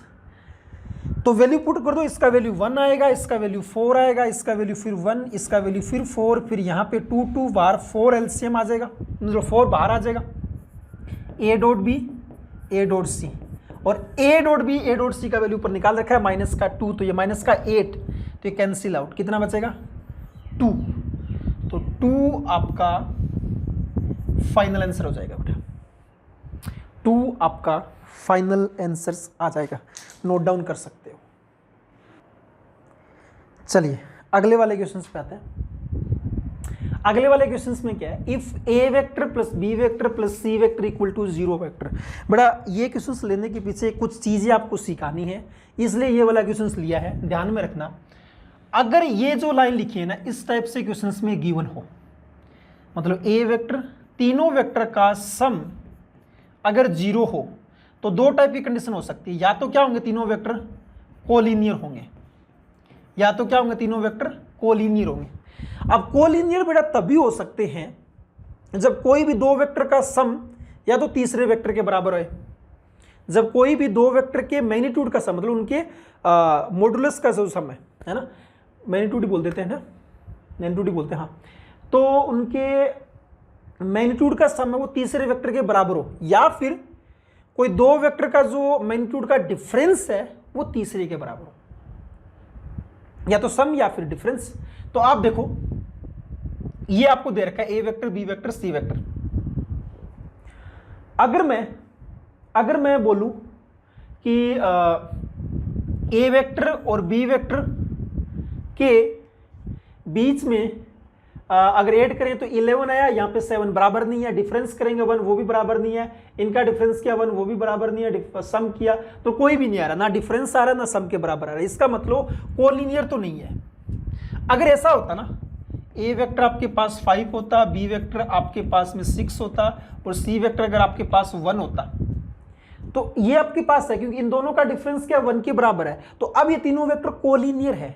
तो ऐसे इस वेक्टर को कैसे लिख सकते थे अपन, ये ए वेक्टर और फिर ये सी वेक्टर है ना, और इन दोनों का सम है वो इसके बराबर है बी वेक्टर के, क्योंकि तीनों का अगर अब आप ऐड करोगे ना तो 0 आया, क्योंकि ए वेक्टर भी इसी डायरेक्शन में, सी वेक्टर भी इसी डायरेक्शन में, और दोनों का सम बी वेक्टर के बराबर, इस टाइप से। तो अब अगर एंगल पूछता है वो ए वेक्टर और बी वेक्टर, तो आप खुद बताओ ए और बी के बीच में एंगल कितना है, अरे ए और बी के बीच क्या है, दोनों के अनलाइक वेक्टर है तो पाई एंगल आएगा। अगर पूछता मैं सी और बी के बीच में एंगल पाई, अगर पूछता ए और सी के बीच में एंगल लाइक वेक्टर तो 0, ऐसे पूछ सकता है वो। तो ये तो क्वेश्चंस में था नहीं तो उसमें को छोड़ो, तो कोलिनियर तो होगा नहीं, तो फिर क्या होगा, फिर तीसरा फॉर्म बनता है वो ट्राइंगल बनाएगा। तब क्या बनाएगा वो ट्राइंगल बनाएगा बेटा, मतलब A vector plus B vector plus C vector अगर 0 तो या तो कोलिनियर या फिर ट्राइंगल बनाएगा वो, ठीक है। तो कोई ट्राइंगल बना लो आप, ठीक है। या फिर ट्राइंगल बनाने की जरूरत क्या है आपको, तो बस ये चीज़ है, पता लग गया ट्राइंगल बन रहा है। अब आपको निकालना है क्या, then angle between A vector and B vector. अब सुनो बेटा ध्यान से, कोलिनियर होता तो बहुत जल्दी आप वर्बली आंसर कर सकते थे, कुछ पेन चलाने की भी जरूरत नहीं थी। अब है ना क्या पड़ेगा, ट्राइंगल में थोड़ा सा मेहनत करना पड़ेगा। मेहनत क्या, अपन को ए और बी के बीच में एंगल निकालना है। तो आप करो क्या, ये जो दिया है ना, इसमें ए और बी को तो एक तरफ रखो और बाकी को दूसरी तरफ लेके जाओ। और अगर मेरे को एंगल पूछता ए और सी के बीच में, तो मैं ए सी को एक तरफ रखता, बाकी को दूसरी तरफ ले जाता। अब है ना इसका डॉट प्रोडक्ट करेंगे। अच्छा एक चीज बता दूं बेटा, मैं अभी बताने वाला था, मतलब नेक्स्ट 2-3 स्लाइड के बाद शायद, कोई दो वेक्टर अगर इक्वल हो ना, कोई दो वेक्टर अगर इक्वल हो तो अपन दोनों तरफ जो अपना मन करे उससे डॉट प्रोडक्ट कर सकते हैं, जो अपना मन करे उससे उस वेक्टर से क्रॉस प्रोडक्ट भी कर सकते हैं। तो मैंने डॉट प्रोडक्ट किया। अब देखो डॉट प्रोडक्ट कैसे किस वेक्टर से करना है वो फिर आपके ऊपर डिपेंड करता है। मतलब अब ऐसे तो नहीं मुंह उठा के कुछ भी डॉट प्रोडक्ट करना है, अरे जिससे क्वेश्चन इजी बने। अब यहाँ पे ए वेक्टर प्लस बी वेक्टर है, अगर मैं ए वेक्टर और बी वेक्टर के बीच में डॉट करूंगा तब क्या होगा, तब अपने पास ये बनेगा ना। मतलब मैं ये समझाने की ट्राई कर रहा हूँ बेटा कैसे क्वेश्चंस में मैनिपुलेशंस के स्टेप आप सीख सकोगे। ये करेंगे तभी तो करेंगे अपन, ए वेक्टर प्लस बी वेक्टर और ए वेक्टर प्लस बी वेक्टर के बीच में डॉट कर दो आप, तो आपको पता है उनके मैग्नीट्यूड दे ही रखा है, उनके बीच का एंगल आ जाएगा, है ना। तो मैंने डॉट किया A vector plus B vector दोनों तरफ से, तो इधर तो क्या आ जाएगा, A vector plus B vector dot में A vector plus B vector is equal to minus का सी वेक्टर माइनस का सी वेक्टर।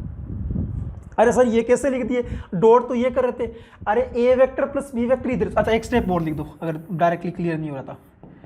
ए वेक्टर प्लस बी वेक्टर और ए वेक्टर बी वेक्टर, ए वेक्टर प्लस बी वेक्टर क्या लिख सकता है, minus का C vector. तो ये यही आ गया। इधर क्या बनेगा ना, इधर बन जाएगा A vector plus B vector के मैग्नीट्यूड का स्क्वायर, तो ए का मैग्नीट्यूड प्लस बी के मैग्नीट्यूड का square plus twice of A dot B is equal to C का स्क्वायर। कुछ नहीं सिंप्लीफाई करो, ए का स्क्वायर कितना आ जाएगा बेटा, ए का स्क्वायर आएगा 25, बी का स्क्वायर आएगा 36, ट्वाइस ऑफ 5 इंटू 6 इंटू उनके बीच का एंगल मान लेते हैं थीटा, तो cos theta is equal to C square कितना आ जाएगा ना 49।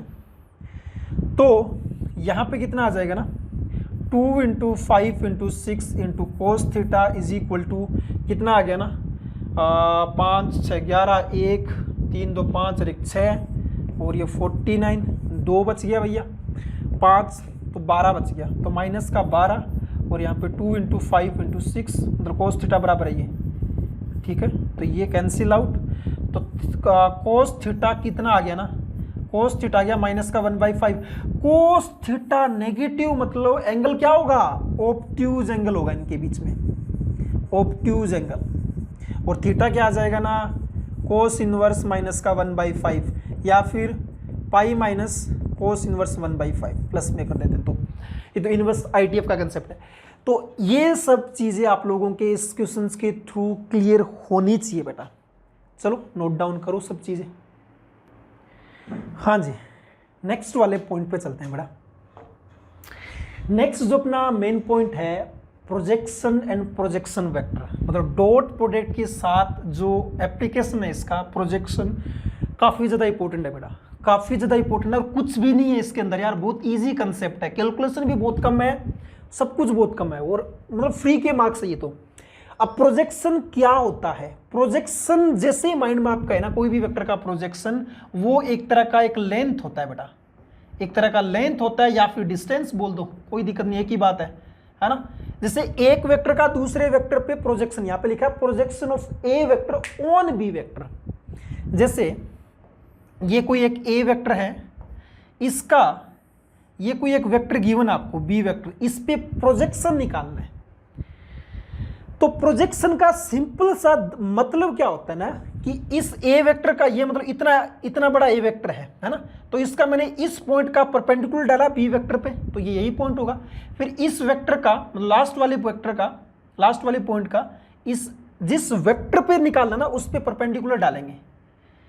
तो ये जो डिस्टेंस आया ना AM, इसको नाम बी दे दो आप, अच्छा इसको, हाँ इसको नहीं, ये इसको नाम बी दे दो।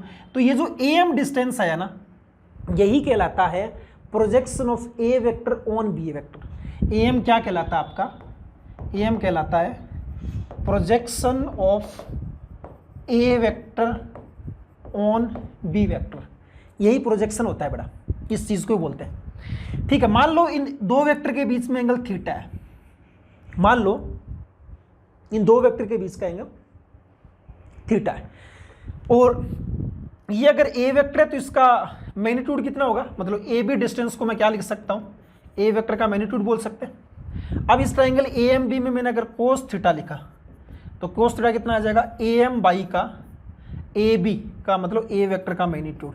तो मेरे को तो ए एम चाहिए, ए एम कितना आ जाएगा ना, ए वेक्टर का मैग्नीट्यूड इनटू में कोस थीटा। डॉट नहीं है बेटा, क्योंकि डॉट कोई भी दो वेक्टर के बीच में होता है, ये भी कोई कांस्टेंट ये भी कोई कांस्टेंट, तो डॉट नहीं होगा बीच में, ठीक है, जस्ट मल्टीप्लाई का सिंबल है। तो प्रोजेक्शन का एक फॉर्मूला तो ये आता है, जिस वेक्टर का प्रोजेक्शन निकालना है उस वेक्टर का मैग्नीट्यूड, और जिस पे निकालना है उन दोनों के बीच के एंगल का कोस, उन दोनों के बीच के एंगल का कोस। तो एक फॉर्मूला तो ये आता है, इस फॉर्मूले से रिलेटेड क्वेश्चंस भी आते हैं, डायरेक्टली इस फॉर्मूले को अप्लाई करना पड़ता है। एक फॉर्मूला और निकाल लेते हैं। दूसरा फॉर्मूला कैसे निकालोगे, अगर मैं दो वेक्टर के बीच में डॉट प्रोडक्ट लूँ ए डॉट बी, तो कितना आ जाएगा, ए का मैग्नीट्यूड बी का मैग्नीट्यूड और इनके बीच का एंगल का कोस।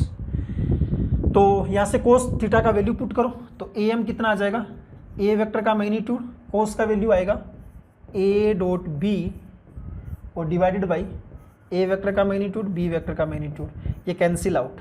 तो ए एम कितना आ जाएगा, ए एम का एक फॉर्मूला ये भी आ गया, ए डॉट बी और बी वेक्टर का मैग्नीट्यूड, या फिर A vector dot B cap, क्योंकि B vector upon B vector का मैग्नीट्यूड बी का यूनिट वेक्टर। तो दूसरा प्रोजेक्शन का ये भी फॉर्मूला यूज करते हैं बेटा, दूसरा प्रोजेक्शन का ये भी फॉर्मूला यूज करते हैं। जिस वेक्टर का प्रोजेक्शन निकालना है, A vector on B vector, जिस वेक्टर पे निकालना ना ऑन बी वेक्टर लिखा हुआ ना, तो उस वेक्टर का तो यूनिट वेक्टर और डॉट जिसका निकालना है उसका।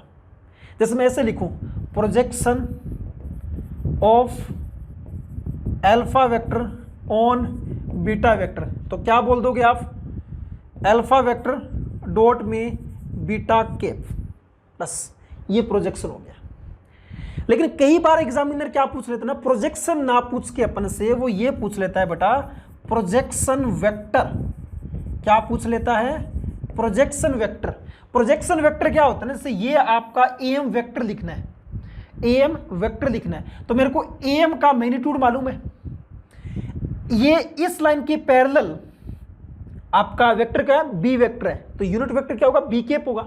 तो ये जो लेंथ, कोई भी वेक्टर कैसे लिखता है, लेंथ और इनटू में उसकी डायरेक्शन, तो आपका लेंथ तो कितना आ जाएगा ए एम, और डायरेक्शन क्या आ जाएगा ना, बी कैप आएगा, बी कैप। बी वेक्टर के पैरेलल वी वेक्टर की डायरेक्शन क्या होती है बेटा, बी कैप होती है। डायरेक्शन बताने के लिए यूनिट वेक्टर यूज करते हैं अपन। तो ए एम तो अभी लिखा ही है, A vector dot B cap और बाहर बी वेक्टर,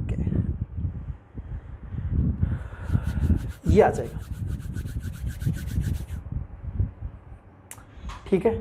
ऐसे आपको सिंप्लीफाई करना आना चाहिए बेटा। अब प्रोजेक्शन वेक्टर अगर ये एम बी वेक्टर पूछे तो ए वेक्टर माइनस कर देंगे, अच्छा बी वेक्टर करते हैं आप, है ना, बी वेक्टर आएगा, sorry projection vector A M into B vector, तो ये बस लेंथ करके सिंप्लीफाई कर सकते हो, ठीक है। चलो ये निकालते हैं, the projection of the line segment joining the points this, इसको मान लो ए पॉइंट है 1 -1 3, ये बी पॉइंट मान लो 2 - 4 11, सी पॉइंट है -1 2 3, डी पॉइंट है 3 - 2 10, ठीक है। अब यहां पे सुनो आप, क्या दिया हुआ, projection of the line segment joining the point, इन दो पॉइंट को ज्वाइन करेंगे वो लाइन सेगमेंट क्या बनेगा, ए बी वेक्टर बनेगा। ए बी वेक्टर क्या होता है, बी वेक्टर माइनस ए वेक्टर, तो 2 - 1 कितना आ जाएगा 1, तो आई कैफ, -4 माइनस प्लस 1 तो माइनस का 3 जे कैफ, 11 माइनस का 8 3 तो 8 पहले 8 बोल दिया, हाँ, और यहाँ पे इन दोनों को ज्वाइन करेंगे तो एक सी डी वैक्टर बनेगा, वो कितना आएगा 3 माइनस माइनस प्लस तो 4i, माइनस 2 माइनस तो माइनस का 4j, 10 माइनस प्लस का 7k, ये आ गया। अब क्या पूछा हुआ है, projection of the line segment joining these 2 points on the lining this, मतलब प्रोजेक्शन निकालना अपन का A B vector on C D vector. तो क्या करेंगे अपन, A B vector dot C D vector और सी डी वेक्टर का मैग्नीट्यूड है ना, लेंथ। तो कितना जगह डॉट तो निकालना आती है आपको पास, 4 प्लस का 12 प्लस का 56, यही तो होगा, यही तो होगा। और सी वेक्टर का मैग्नीट्यूड कितना आ जाएगा ना आपके पास, 16 प्लस 16 प्लस 49, तो ये तो कितना आ गया, 6 2 8 8 4 12, 1 5 1 6 1 7, और यहाँ पे कितना आ जाएगा ना 16 16 32, 9 2 11 1 4 3 7 1 8, 81 का आ जाएगा 9, तो 8 आपका फाइनल आंसर आ जाएगा बेटा। नेक्स्ट क्वेश्चंस, काफ़ी इजी क्वेश्चन है बेटा। इस पे देखो, मतलब अब वो ना एग्जामिनर आपको अलग अलग फॉर्मुलों के थ्रू, अब 2021 में आया क्वेश्चन है आपका, ये लास्ट वाला भी पी वाई क्यू क्वेश्चन था। एक ट्राइंगल ए बी सी है, एक ट्राइंगल ए बी सी है, ठीक है, उसमें इसने क्या क्या दे दिया ना, बी सी वेक्टर का मोड, बी सी वेक्टर का मोड है इस बी सी लेंथ की वैल्यू, बी सी लेंथ कितनी है 8 है, सी ए वेक्टर का लेंथ कितना है 7 है, ए बी वेक्टर का लेंथ कितना है 10 है। अब क्या पूछा ना आपके पास, ये बी सी वेक्टर, ये सी ए वेक्टर और ये बी सी और ये ए बी वेक्टर, ये चीज़ है, इस टाइप से है। ओके, अब क्या पूछा, then the projection vector A B vector on A C vector. ध्यान से सुनना बेटा, मेरी बात अच्छे से सुनो इस बात को। ए बी वेक्टर का ए सी वेक्टर पे निकालना, तो एक फॉर्मूला अपन ये भी यूज करते हैं ना कि ए बी वेक्टर का मैग्नीट्यूड इनटू में इन दोनों के बीच के एंगल का कोस, है ना, क्योंकि अपन को इनका वेक्टर नहीं मालूम तो वेक्टर का फिर मैग्नीट्यूड कैसे निकालेंगे, ठीक है। आपको जस्ट मैग्नीट्यूड का वैल्यू दिया हुआ है, वेक्टर नहीं दिया हुआ है, तो ए बी वेक्टर ये है और ए सी वेक्टर ये है, तो इनके बीच का एंगल ये हो जाएगा थीटा। ए सी बोला था ना, सॉरी, तो ये डायरेक्शन आएगा, सॉरी, ए सी में डायरेक्शन ये है, सी ए का मैग्नीट्यूड का वैल्यू, ठीक है, ये आ जाएगा। ए सी बोला था ना, क्योंकि ए बी वेक्टर ऑन ए सी, सी ए बोल के इसने कंफ्यूज करने की ट्राई किया लोगों को, और कुछ लोग कंफ्यूज हुए भी होंगे डायरेक्शन को लेके, लेकिन इसने A B vector on A C vector बोला है, तो डायरेक्शन ये रहेगा बेटा। अब इस पॉइंट से दोनों लाइन निकल रही है, तो एंगल तो इनके बीच का यही आएगा, है ना, दोनों निकल रही है, वही तो होता है एंगल इनके बीच का। तो ये थीटा निकालने के लिए क्या निकालना है, कोस थीटा। तो सोल्यूशन ऑफ ट्राइंगल से अपन कोस थीटा क्या बोल सकते हैं ना, 100 plus 49 minus 64 divided by 2 into 10 into 7, ये बन के आ गया। तो ये कितना आ जाएगा 149 और 64, तो यहाँ पे 5 बच गया और यहाँ पे 8 बच गया, तो 85 और 2 इंटू 10 इंटू 7, इसको पुट करते थे। ए बी वेक्टर कितना था, ए बी वेक्टर 10 इंटू में 85 इंटू में 2 इंटू 10 इंटू 7, तो ये 10 से 10 कैंसिल आउट, 85 बाई 14 ये आ जाएगा। तो इसको आप नोट डाउन कर सकते हो बेटा, ठीक है। एक ना मेरे को कुछ एक चीज पॉइंट आपको बताना था। जनरली एक वेक्टर ऐसे लिखा रहता है, A1 i cap, A2 j cap, A3 k cap. किसी वेक्टर को वेक्टर की फॉर्म में लिखना का एक तरीका ये भी होता है। अब ये कैसे आया वो बता देता हूं आपको। ए वेक्टर को लिख सकते हैं अपन ए वेक्टर डॉट आई कैप। अब इसका ना इसका आप डॉट प्रोडक्ट करो आई कैप के साथ, क्या मिलेगा आपको, A1 मिलेगा, क्योंकि आप आई डॉट जे करोगे वो 0, आई डॉट के करोगे वो 0, तो A1 मिला। अगर मैं ए वेक्टर का डॉट करूं जे कैप के साथ तो क्या मिलेगा, बस A2 मिलेगा। अगर मैं ए वेक्टर का डॉट करूं के कैप के साथ तो क्या मिलेगा, A3 मिलेगा बेटा। ये चीज समझ में आनी चाहिए, क्वेश्चन में बहुत जगह अपन अप्लाई करते हैं कैलकुलेशन में। तो आप इस ए वेक्टर को क्या लिख सकते हैं, यहाँ पे A1 लिखा है, A1 को मैंने लिख दिया A डॉट आई और फिर ये आई कैप का आई कैप। A2 को क्या लिख दिया मैंने A डॉट जे फिर जे कैप। A3 को क्या लिख दिया A डॉट के। तो ऐसे भी लिख सकते हैं, इस चीज का आप लोगों के ध्यान में रहना चाहिए। आगे चलते हैं अपन। नेक्स्ट अपना जो सबसे मेन मानता हूं जिसको मैं, है ना, कि क्रॉस प्रोडक्ट। ठीक है, क्रॉस प्रोडक्ट को देखो, मतलब देखो बेटा, डॉट प्रोडक्ट, क्रॉस प्रोडक्ट और स्केलर ट्रिपल प्रोडक्ट और वेक्टर ट्रिपल प्रोडक्ट, ये चारों चीज को ढंग से देख लेना बेटा। क्रॉस प्रोडक्ट में देखो आप, कोई दो वेक्टर हैं, उनका क्रॉस प्रोडक्ट कैसे लिखते हैं अपन, क्या चीज कर देते हैं कि उनका मैग्नीट्यूड, उनके बीच के एंगल का साइन और उनके परपेंडिकुलर वेक्टर, और उनके परपेंडिकुलर वेक्टर, है ना। तो जैसे ये आपका ए वेक्टर है, ये अगर आपका बी वेक्टर है, तो ए क्रॉस बी क्या होगा ना, जस्ट ये परपेंडिकुलर होगा ए क्रॉस बी, मतलब ऐसे रहेगा, ऐसे रहेगा परपेंडिकुलर, मतलब ए के भी परपेंडिकुलर होगा, बी के भी परपेंडिकुलर होगा, मतलब ए क्रॉस जो बी है वो परपेंडिकुलर ए के भी होगा, ए क्रॉस बी है वो परपेंडिकुलर होगा बी वेक्टर। मतलब अगर लैंग्वेज में ऐसे बोल देना कि कोई वेक्टर दो वेक्टर के परपेंडिकुलर है, तो अपन क्या कर सकते हैं, क्रॉस प्रोडक्ट एज्यूम कर सकते हैं इसे। ठीक है, एन केप क्या होता है ना, केप से पता लगता है एक यूनिट वेक्टर है, एक यूनिट वेक्टर है जो ए और बी दोनों के परपेंडिकुलर है। N cap is unit vector, ये लिखा हुआ है। और एन केप फॉलो किसको करता है, राइट हैंड सिस्टम को।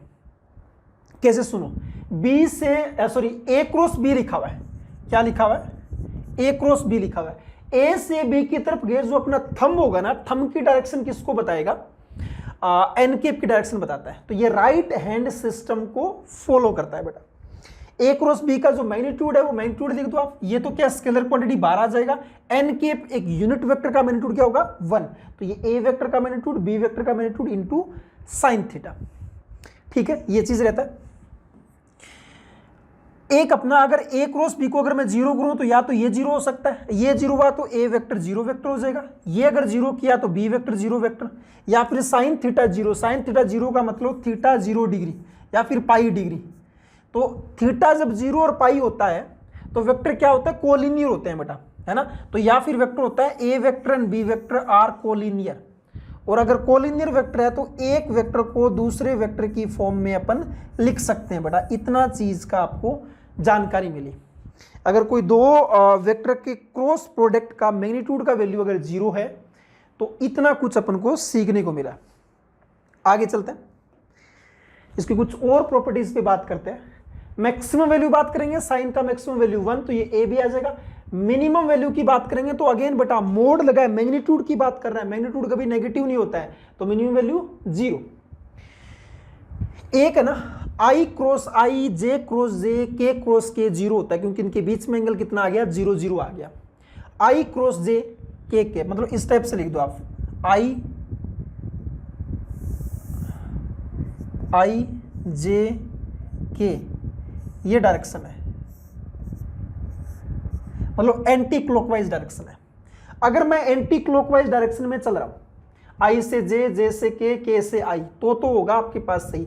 आई क्रॉस जे करेंगे तो क्या मिलेगा, के केप मिलेगा बचा हुआ, लेकिन डायरेक्शन नहीं होना चाहिए। अगर मैं कर दूं ना जे क्रॉस आई तो एक नेगेटिव बाहर हो जाएगा माइनस का के केप, तो ये चीज रखना। अगर आपका ये साइक्लिक ऑर्डर में चल रहा है, एंटी क्लॉकवाइज डायरेक्शन में चलता आ रहा है, अगर क्लॉकवाइज चल दिया जे और आई तो फिर माइनस साइन एक और लगाना पड़ेगा।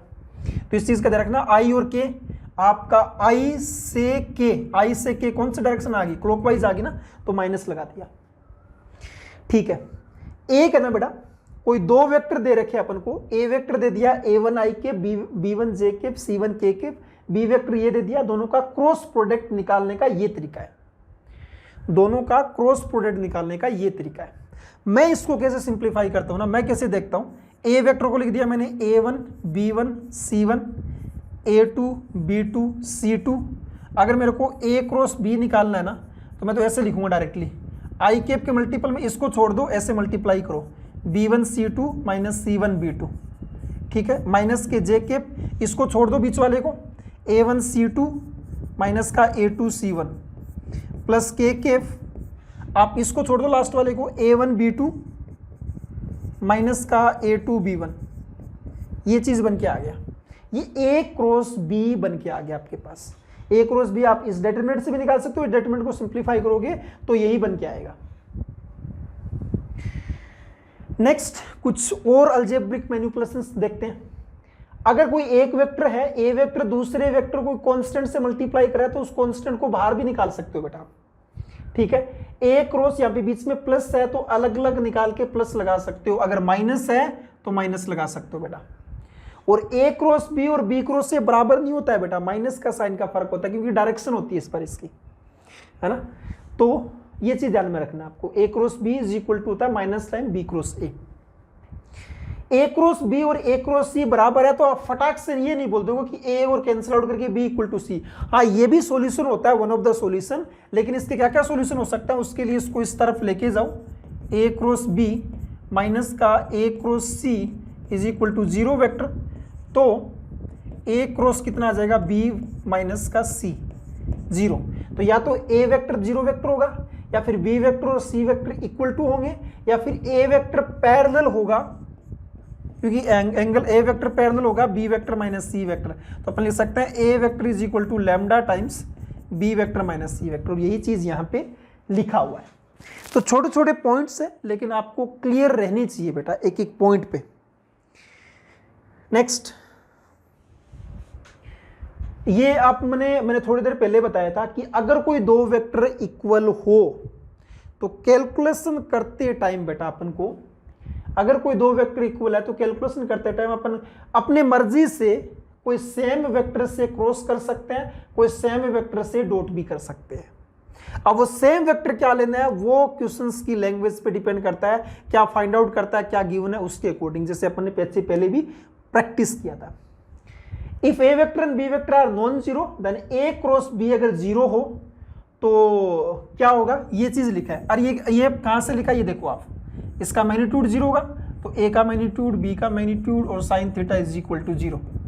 ए और बी नॉन जीरो है तो साइन थीटा आपका 0 या पाई होगा, तो ए वेक्टर और बी वेक्टर क्या हो जाएंगे आपके, कोलिनियर हो जाएंगे, लाइक या अनलाइक। तो ऐसे लिख दिया। एक ना फॉर्मूला है, देख सकते हो बेटा, क्रॉस को डॉट में कन्वर्ट करने वाला। कुछ जगह ऑप्शंस रिजेक्ट करने में काम में ले लेता हूं मैं, तो मैं सोचा आपको लिखवा देता हूं। ए क्रॉस बी का जो मैग्नीट्यूड का स्क्वायर होता है ना, वो A dot A B dot B और ए माइनस का ए डॉट बी का स्क्वायर होता है। कहां से है वो देखो आप, ए क्रॉस बी के मैग्नीट्यूड के स्क्वायर को क्या लिख सकता हूं मैं, A square B square sine square theta.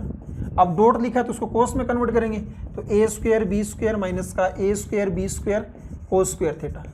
ये तो क्या आ जाएगा, ए स्क्वायर ए डॉट ए आ जाएगा, बी स्क्वायर क्या आ जाएगा, बी डॉट बी आ जाएगा, और इसको क्या लिख सकते हैं, ए डॉट बी का होल स्क्वायर।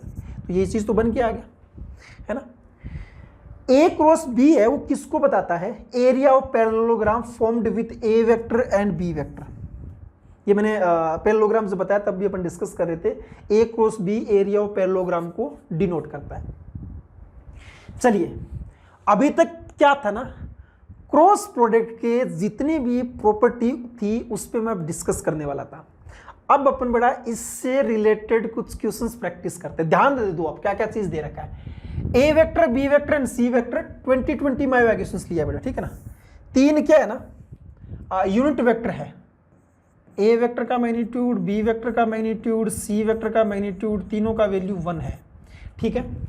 सच दैट एक कंडीशन ये दे रखा आपको कि A vector plus B vector plus C vector is equal to 1, is equal to 1, sorry is equal to 0, is equal to 0 vector, ये दिया हुआ है, ठीक है।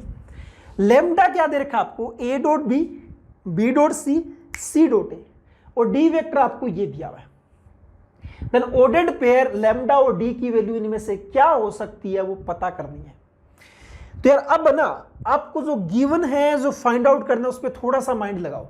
ये चीज मेरे को पता है, मेरे को ये चीज निकालना है। अब यार जब तीन वेक्टर दे रखे हैं और ये चीज कब आती है, एक फॉर्मूला बताया था आपको मैं, अगर मैं इसका स्क्वायर करूं तो ये बनेगा टर्म। तो ये सब चीजें आपको खुद से ही माइंड में सोचनी पड़ेगी बेटा।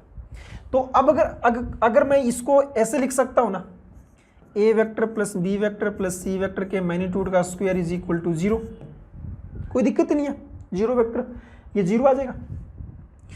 तो यहाँ पे ये सिंप्लीफाई होकर क्या आएगा, ये ए स्क्वायर आएगा प्लस बी स्क्वायर आएगा प्लस सी स्क्वायर आएगा प्लस ट्वाइस ऑफ कितना आएगा, ए डॉट बी आएगा, बी डॉट सी आएगा, सी डॉट ए आएगा। जो चीज़ चाहिए थी मैंने वो हाथों हाथ बना दिया, बस ये माइंड में आना चाहिए था। तो यहाँ पे A square B square C square का वैल्यू 1113 आ जाएगा।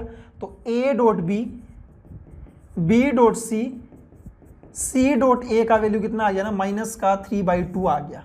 और ये किसका वैल्यू है बेटा, ये किसका वैल्यू है, ये लैम्डा का वैल्यू है। तो लैम्डा कोमा डी, लैम्डा का -3/2, ये 2 ऑप्शन हो गए, ये और ये तो रिजेक्ट कर दिए।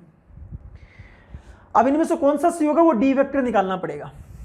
डी वेक्टर क्या आपके पास में, A cross B plus B cross C. मेरे ऑप्शन में क्या दे रखा है ना, या तो सी बी में कन्वर्ट कर दो या फिर ए बी में कन्वर्ट कर दो। तो मैं क्या करता हूं ना, सी वेक्टर की जगह क्या पुट कर सकता हूं ना, minus times A vector plus B vector लिख सकता है ना इससे। अरे सी वेक्टर की जगह ये चीज तो लिख ही सकते हैं। तो यहां पुट कर दो बी क्रॉस माइनस का ए वेक्टर प्लस बी वेक्टर, ये चीज आया, प्लस में फिर सी वेक्टर माइनस का ए क्रॉस बी और फिर क्रॉस करेंगे ए वेक्टर के साथ। ध्यान से सुनना बेटा, अच्छे से समझना इस चीज को। ये तो ए क्रॉस बी आ गया, सारे ए क्रॉस बी के टर्म में बनेगा। ये बी और क्रॉस ए एक माइनस है तो माइनस बाहर ले लो, बी क्रॉस ए। बी का बी से करेंगे क्रॉस, 0 हो जाएगा बेटा, सेम से, क्योंकि एंगल 0 आएगा तो साइन 0, क्रॉस 0 होता है इनका।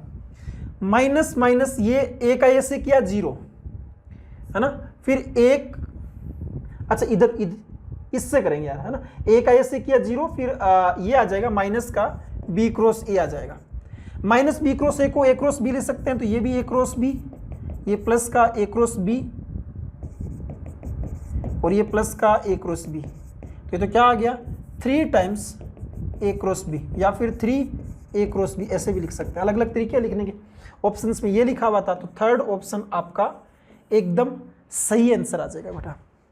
ठीक है, कहीं कोई दिक्कत नहीं थी मेरे को। चलिए अगले वाले पे चलते। नेक्स्ट क्वेश्चन क्या है, let A vector B vector and C vector be 3 vectors, ठीक है, सच दैट, क्या क्या चीज दे रखा है आपको, सॉल्यूशन 2020 माइवा क्वेश्चन उठाया मैंने। ए वेक्टर का मैग्नीट्यूड है वो √3 है, ठीक है। बी वेक्टर का मैग्नीट्यूड कितना है, 5 है। बी डॉट सी है वो कितना है, 10 है। ये इतना चीज दिया हुआ। आगे क्या है, एंगल बिटवीन बी और सी, बी और सी के बीच का एंगल है वो आपके पास π/3 है। तो पहले मैं यहीं पे रुक जाता हूं, इसको सिंप्लीफाई किया, बी वेक्टर सी वेक्टर और इनके बीच में कोस, इनके बीच का एंगल कितना है, π/3। तो ये π/3 इज इक्वल टू 10। बी का वैल्यू कितना है, 5, सी का वैल्यू ऊपर निकाल लेंगे यहाँ से, कोस π/3 कितना आ जाएगा, 1/2 इज इक्वल टू 10। तो ये 20 आ गया। तो सी वेक्टर कितना आ जाएगा, का मैग्नीट्यूड कितना आ जाएगा, 4 आ गया। तो A vector B vector C vector तीनों के तीनों अपन को पता लग गए, ठीक है।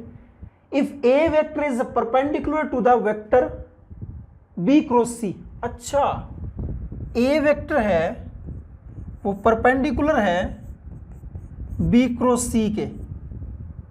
अब ध्यान से सुनो बेटा, ये वेक्टर ट्रिपल प्रोडक्ट की तरह ट्रीट मत करो, इसको ट्रीट किसकी तरह करो, इसको ट्रीट करो आप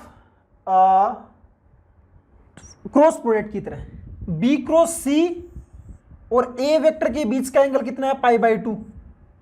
तो पहले मैं बी क्रॉस सी निकाल लेता हूं। बी क्रॉस सी कितना आ जाएगा, बी क्रॉस सी, क्योंकि अगर आप वेक्टर ट्रिपल प्रोडक्ट लगाओ ना, डॉट आएगा, डॉट का वैल्यू मेरे को मालूम नहीं है, सबके डॉट का वैल्यू मेरे को मालूम नहीं है। तो मैं बी क्रॉस सी निकालूंगा तो क्या आ जाएगा ना, बी का मैग्नीट्यूड सी का मैग्नीट्यूड और इनके बीच के एंगल का साइन, बी और सी के बीच का एंगल कितना था, π/3, तो साइन π/3।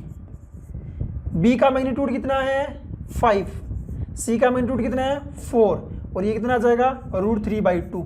तो 2 कैंसिल आउट, ये tan√3 आ जाएगा। कितना आ जाएगा, tan√3 आ जाएगा।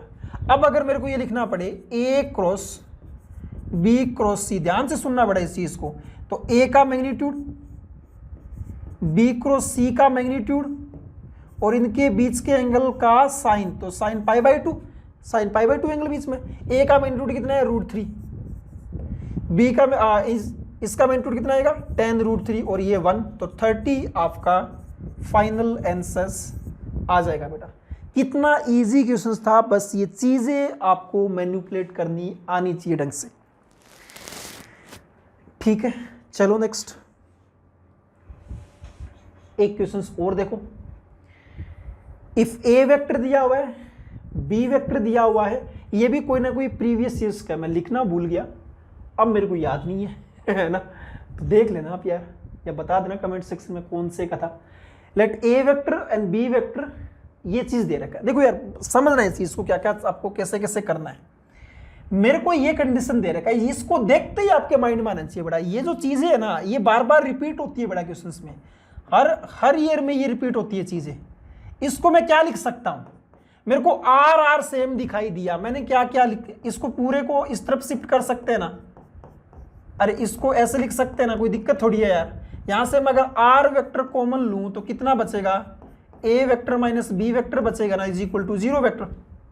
अरे यही तो बचा।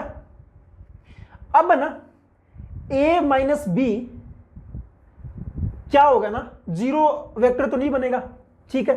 तो मैंने इसका मैग्नीट्यूड 0 किया, तो मैं यहां से क्या लिख सकता हूं, एक चीज मैंने लिखाया था बेटा, याद करो कि अगर ए क्रॉस बी अगर 0 वेक्टर हो, है ना, और ए और बी अगर नॉन जीरो हो, तो अपने ये लिखा था ना कि A vector is equal to lambda B vector. अरे क्यों लिखा था, क्योंकि ए का मैग्नीट्यूड बी का magnitude into sine theta is equal to 0। ये 0 नहीं है, ये 0 नहीं है, इसको 0 होगा। साइन 0 कब होगा, जब एंगल थीटा पाई और 0 होगा। तो लीनियर कोलिनियर होते हैं, तो कोलिनियर को ऐसे लिख सकते हैं। तो ऐसे ही आर वेक्टर को लिख सकता हूं मैं lambda times A vector minus B vector. ये चीज जिस बच्चे की क्लियर होगी ना बेटा, वो वेक्टर के क्वेश्चंस बनने लगे उससे। ये सब चीजें आपके माइंड में आनी चाहिए, ये खूब जगह दिया रहता है बेटा इस टाइप की चीजें। तो R vector is equal to lambda times A vector minus B vector.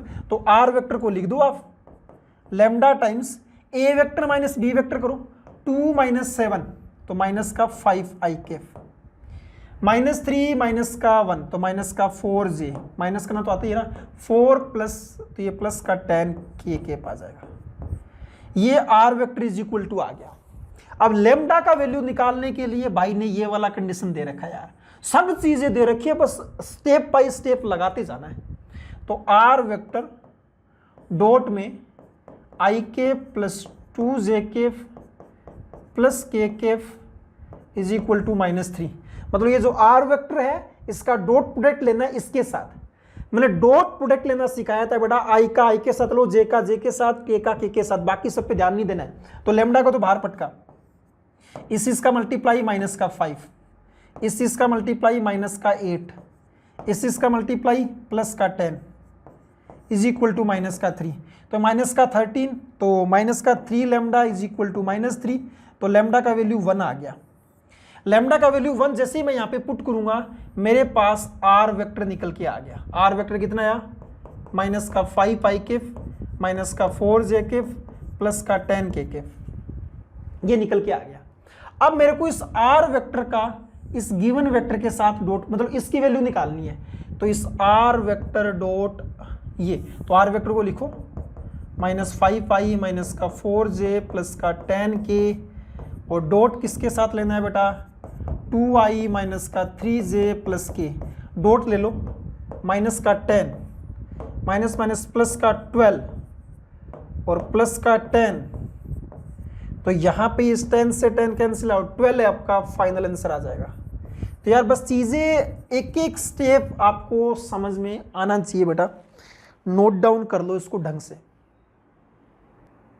चलिए जी, अब एक मेन और इम्पोर्टेंट कंसेप्ट अपना स्केलर ट्रिपल प्रोडक्ट बेटा, ये इस पे क्वेश्चन भर भर के आ रहे हैं बेटा, काफ़ी इंपॉर्टेंट कंसेप्ट है। एसटीपी अपना बहुत बड़ा रोल प्ले करता है वेक्टर के अंदर। नाम से पता लग रहा है स्केलर ट्रिपल प्रोडक्ट, तीन वेक्टर का ट्रिपल प्रोडक्ट करना है अपन को, है ना। उसमें स्केलर है मतलब डॉट प्रोडक्ट तो होगा ही। स्केलर मतलब कि क्वांटिटी जो लास्ट में 1 की आएगी वो एक कांस्टेंट क्वांटिटी आएगी। तो स्केलर ट्रिपल प्रोडक्ट अपन को फाइनल आंसर जो देता है वो एक कांस्टेंट आंसर देता है, वो वेक्टर नहीं आता है, वो एक वैल्यू मिलता है अपन को। जैसे ए वेक्टर डॉट बी क्रॉस सी करना है, A vector dot B cross सी करना है।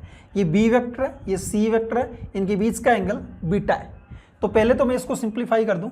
ए वेक्टर ये बी क्रॉस सी कितना आएगा, बी का मैग्नीट्यूड, सी का मैग्नीट्यूड और इनके बीच के एंगल का साइन, तो साइन बीटा।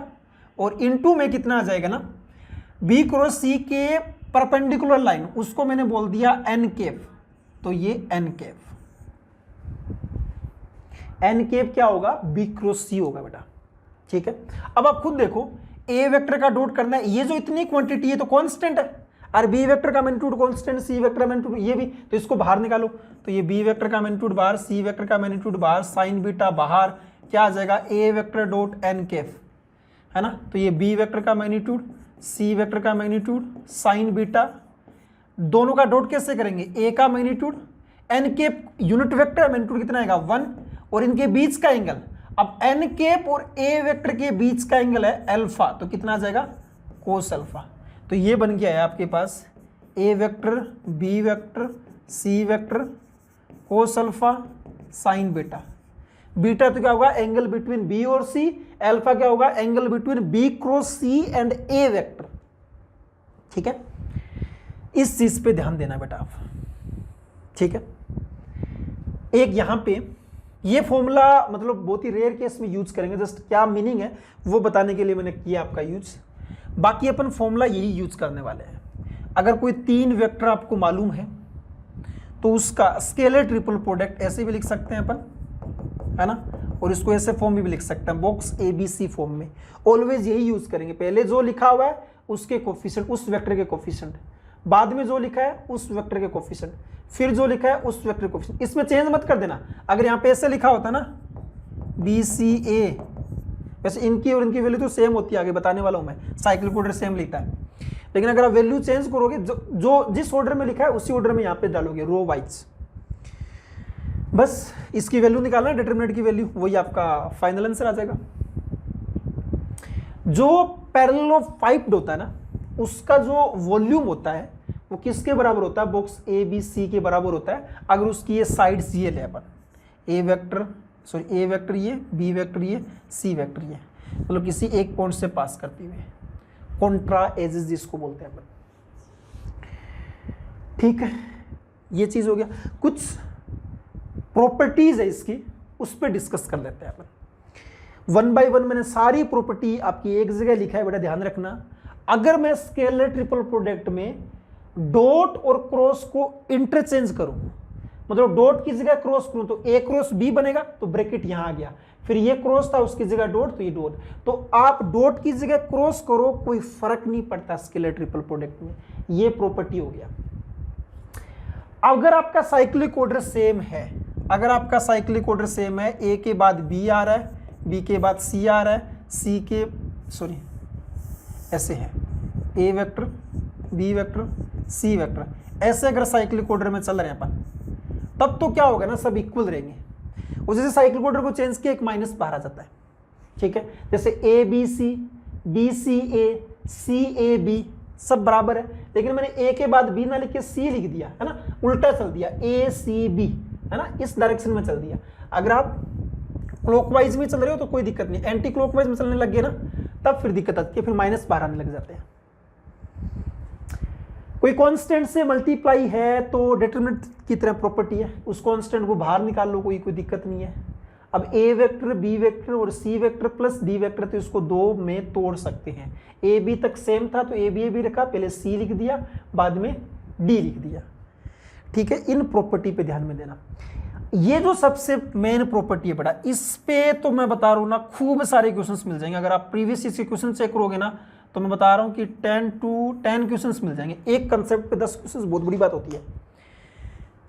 या तो डायरेक्टली बोल देगा वो कि A vector, B vector and C vector are coplanar, तो सुनो ध्यान से। अगर वो ये बोल रहा है, ये जो ए वेक्टर है ना, जिस प्लेन में बी और सी है ना उसी प्लेन में है, तो ए वेक्टर कहीं ना कहीं आपका इस प्लेन में आ गया, ठीक है। और एन वेक्टर तो क्या है, इसके परपेंडिकुलर है, तो इसका मतलब एन वेक्टर है, सॉरी जो एन केप है, अरे ध्यान से सुनो, ए बी सी एक ही प्लेन में आ गया, ठीक है। एन केप तो क्या है, इसके परपेंडिकुलर है ना, तो इसका मतलब, अरे यार, इसका मतलब एन केप और ए वेक्टर के बीच में एंगल कितना हो गया 90 डिग्री, तो cos 90 कितना 0, इसलिए आपका बॉक्स एबीसी 0 हो जाता है अगर आपका A vector B vector C vector एक ही प्लेन में आए, उसको बोलते हैं कोप्लेनर। तो ये लैंग्वेज से भी ध्यान में रखना है, अगर 3 वेक्टर एक ही प्लेन में हो तो उनका स्केलर ट्रिपल प्रोडक्ट का वैल्यू 0 आता है बेटा, इस चीज को ध्यान में रख लेना ना, बार बार मैं बोल रहा हूं, ये चीज बहुत इंपॉर्टेंट है, ठीक है। कोई एक वेक्टर 0 वेक्टर हो स्केलर ट्रिपल प्रोडक्ट में तो 0 ही आता है, मतलब उसकी तरह डिटरमिनेंट की तरह, 2 अगर सेम हो तो भी 0 होता है।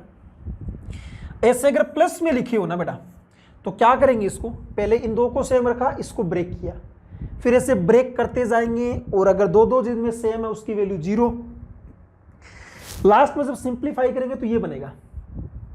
अब ये कहां से आया, या तो आप इसको याद रख लो, निकालना है तो फिर इसको ब्रेक करना पड़ेगा, पहले इन 2 को सेम रखा मैंने, है ना, ये सी वेक्टर, फिर आगे लिख दिया ये और ये सेम और ये ए वेक्टर, फिर अगेन इसको और इसको सेम लिख के इसको फिर ब्रेक करेंगे 2 पे, तो जिनमें सेम होगा वो 0 आएगा, बाकी बनता जाएगा, तो twice of A B C आया, ठीक है। याद रखना है A vector plus B vector ये। अब है ना, ठीक है, कई बार क्या करते हैं ना, सपोज करो ए बी सी लिख दिया और मल्टीपल में कुछ कांस्टेंट और डालता गया, 5a vector plus 3b vector plus 4c vector, यहाँ पे कुछ लिख दिया, फिर अगर सिंप्लीफाई करना पड़े तो इतना टाइम नहीं होता अपने पास में, तो इसके लिए एक प्रॉपर्टी बनाए बेटा, अगर ऐसा लिखा हो λ1 a vector, λ2 b vector, λ3 c vector, फिर β1 a वेक्टर, ये जब लिखे हो तो आप क्या करो ना, α1 α2 α3, β1 β2 β3, γ1 γ2 γ3, इनसे तो एक डिटरमिनेंट बनाएंगे, इनटू में लिख देंगे आप, अच्छा इनटू क्रॉस वेक्टर में ही होता है, तो ऐसे ही ले दो आप बिना कुछ लिखे, मतलब मल्टीपल समझेंगे अपन, तो बॉक्स ए बी सी लिख देंगे, ठीक है। जैसे इसका निकालो, आप निकाल सकते हो 1 1 0 0 1 1 1 0 1, तो उस डिटरमिनेंट को सिंप्लीफाई कर देना, 2 ही आंसर आएगा। तो ये चीज ध्यान में रखना। एक है ना बेटा डायरेक्टली लैंग्वेज में लिखा रहता है, तो मैं आपको पहले ही बोला था लेक्चर के स्टार्टिंग में, मैं एक सिंगल पॉइंट भी नहीं छोड़ने वाला कंसेप्ट का, मोटिव यही है, अगर वन शॉट बोला है तो फिर सारे कंसेप्ट आपको इसी लेक्चर में देखने को मिलेंगे, एक सिंगल कंसेप्ट भी नहीं छोड़ने वाला। If box A B C greater than 0 है तो वो किसको करेगा, राइट हैंड सिस्टम को फॉलो करेगा। हाँ जी, मैं क्या बोल रहा था कि अगर box A B C greater than 0 है तो वो राइट हैंडेड सिस्टम को फॉलो करेगा। क्वेश्चंस में क्या रहेगा ना, आपको 3 वेक्टर देके वैसे लिख देगा if follow right hand system, तो इनइक्वलिटी फॉर्म का क्वेश्चंस बनेगा, ग्रेटर देन 0 आपको लगा देना है। अब यार इसमें ना ये कैसे आया वो थोड़ा सा मैं आपको एक्सप्लेन कर देता हूँ। राइट हैंड सिस्टम मतलब अपन को राइट हैंड यूज करना है। अगर मैंने पीछे जो अपने बनाया था ये वाला, जो देखो बेटा, एक सेकंड है ना, ये वाला देखो, अगर मैं ये B से C गया, B क्रॉस C गया, है ना, B क्रॉस C गया, तो ये जो परपेंडिकुलर वेक्टर एन केप का डायरेक्शन ये होगा, एन केप का डायरेक्शन ये होगा, और ए वेक्टर कुछ ऐसा है, मतलब ऐसे बताऊं मैं आपको, ये आपका एन वेक्टर का डायरेक्शन है, यहां कहीं ना कहीं आपका ये ए वेक्टर का डायरेक्शन है, तो इनके बीच का जो ये एंगल है ना वो ऑलवेज एक्यूट एंगल होगा। इनके बीच का एंगल क्या होगा, अगर राइट हैंड सिस्टम यूज कर रहे हैं तो एक्यूट एंगल होगा, ठीक है। तब अगर एक्यूट एंगल है तो कोस थीटा क्या होगा, पॉजिटिव। एक होता है लेफ्ट हैंड सिस्टम, अगर मैं बी से सी जाता हूं, लेफ्ट हैंड सिस्टम यूज करता हूं, तो आपका एन क्रॉस का डायरेक्शन क्या होगा, अंदर की तरफ, मतलब इस बोर्ड के उस तरफ होगा, अंदर की तरफ होगा, तब आपका ये अंदर की तरफ है और ए वेक्टर का डायरेक्शन ये है, तब उनके बीच का एंगल क्या होगा, ऑब्ट्यूज एंगल, तब कोस का वैल्यू क्या होगा, नेगेटिव। और अपन क्या करते हैं ना, इनके बीच में जैसे ए वेक्टर और एन केप के बीच में कोस ही तो लेते हैं, है ना, तो ये पॉजिटिव नेगेटिव आया बेटा, इस चीज को ध्यान में रखना। समझ में आ रहा है तो बहुत बढ़िया, नहीं तो आप डायरेक्टली इस चीज को याद भी कर सकते हो। अगर थोड़ा सा अगर कंफ्यूजन लग रहा है 3D में देखने में तो। ठीक है, नेक्स्ट पॉइंट क्या आपका, अगर A cross B, B cross C, C cross A होता है ना, वो क्या होता है ना, इसके बराबर होता है। अब ये कहां से आया, उसके लिए तो फिर मैं बोलूंगा कि प्रूफ करने के लिए जो स्केलर ट्रिपल प्रोडक्ट का बेसिक डेफिनेशन है वो लगा के सिंप्लीफाई करना होता है। तो आप तो डायरेक्टली रिजल्ट देखो, आप पहले तो ए वेक्टर का डॉट लेंगे ए के साथ, फिर ए का बी के साथ, फिर ए का सी के साथ, फिर similarly B dot A, B dot B, B का सी, तीनों के साथ, फिर सी का तीनों के साथ। ये याद रखने का पैटर्न है। ठीक है, अच्छा ये और ये बराबर लिख दिया, यहाँ पे ये नहीं आएगा, यहाँ पे मैं लिखना चाह रहा था लेकिन लिख नहीं पाया सही से, ये लिखना चाह रहा था, ये इसके बराबर होता है। ठीक है, इस चीज़ को आप ध्यान में रख सकते हो बेटा, ये चीज़ है। ये तीनों फॉर्मूले एक जगह आप याद कर सकते हो। ठीक है, नेक्स्ट देखो, अब आपके कुछ क्वेश्चंस प्रैक्टिस करते हैं बेटा। थ्योरी पार्ट्स में हो गया अपना जितना था। If the volume of A parallelepiped, वो पैरेललोपाइप्ड का जो वॉल्यूम होता है वो बॉक्स ABC के बराबर होता है। Quarter minus ages, quarter minus मतलब एक ही पॉइंट पे आ रहे हैं, तो अपन अलग अलग भी कर सकते हैं। क्या देखते हैं, given by the vectors A vector, B vector, C vector. तो बॉक्स ABC का जो वैल्यू है वो क्वेश्चंस के अकॉर्डिंग गिवन है 158 क्यूब यूनिट। और बॉक्स ABC निकालना मैंने बताया ही था आपको, कैसे निकालेंगे। अगर 3 वेक्टर मालूम है तो अपन फाइंड आउट कर सकते हैं। कैसे फाइंड आउट करेंगे, ए वेक्टर के लिए 1 1 n, ये 1 ये 1 ये n, बी वेक्टर के लिए ये 2 ये 4 ये -n, सी वेक्टर के लिए 1 n 3, ये चीज़ है। और इज इक्वल टू ये किसके बराबर है, 158 के बराबर है बेटा। अब तो डिटरमिनेंट को सिंप्लीफाई करने वाली बात है, बस n का वैल्यू निकाल लेंगे। तो 1 × में 12 + n², -1 × में 6 प्लस का n, प्लस में n × में क्या, बंद कर दिया, प्लस n × में 2n माइनस का 4 इज इक्वल टू 158। ये आ गया। थोड़ा सिंप्लीफाई कर दो यार, थोड़ा सिंप्लीफाई करते हैं। 12 + n² माइनस का 6 माइनस का n माइनस प्लस का 2n² माइनस का 4n इज इक्वल टू 158। तो 2n² + n² ये 3n² बन गया। माइनस का कितना आ जाएगा ना, 5n आ जाएगा, है ना, ये गया, ये भी गया। तो यहाँ पे कितना बचेगा ना, 6 बचा। इसमें 6 कम किया तो माइनस का 152 आ जाएगा। ओके, फैक्टर करने हैं यार।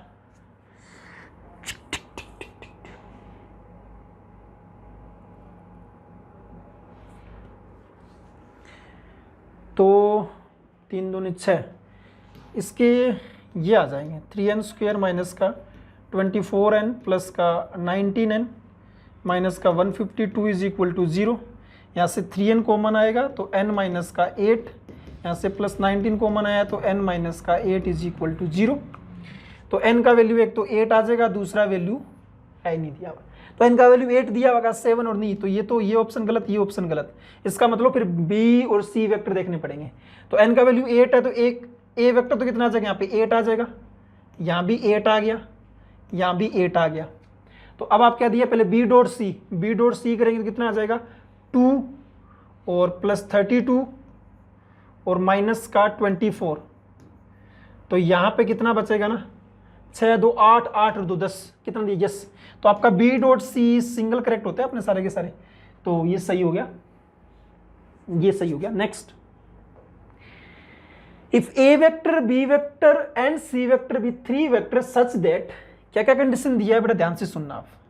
सॉल्यूशन को प्रोसीड करता हूं मैं। क्या दिया हुआ ना, कुछ मतलब ये क्वेश्चंस करवाने का मेरा मोटिव ये है ना, खूब सारे कंसेप्ट एक जगह यूज कर रहा है। तो क्या क्या चीज दे रखा है, एक तो a क्रॉस b है वो बराबर है c वेक्टर के, ठीक है, और a डॉट b है वो बराबर है 1 के, ये भी ठीक।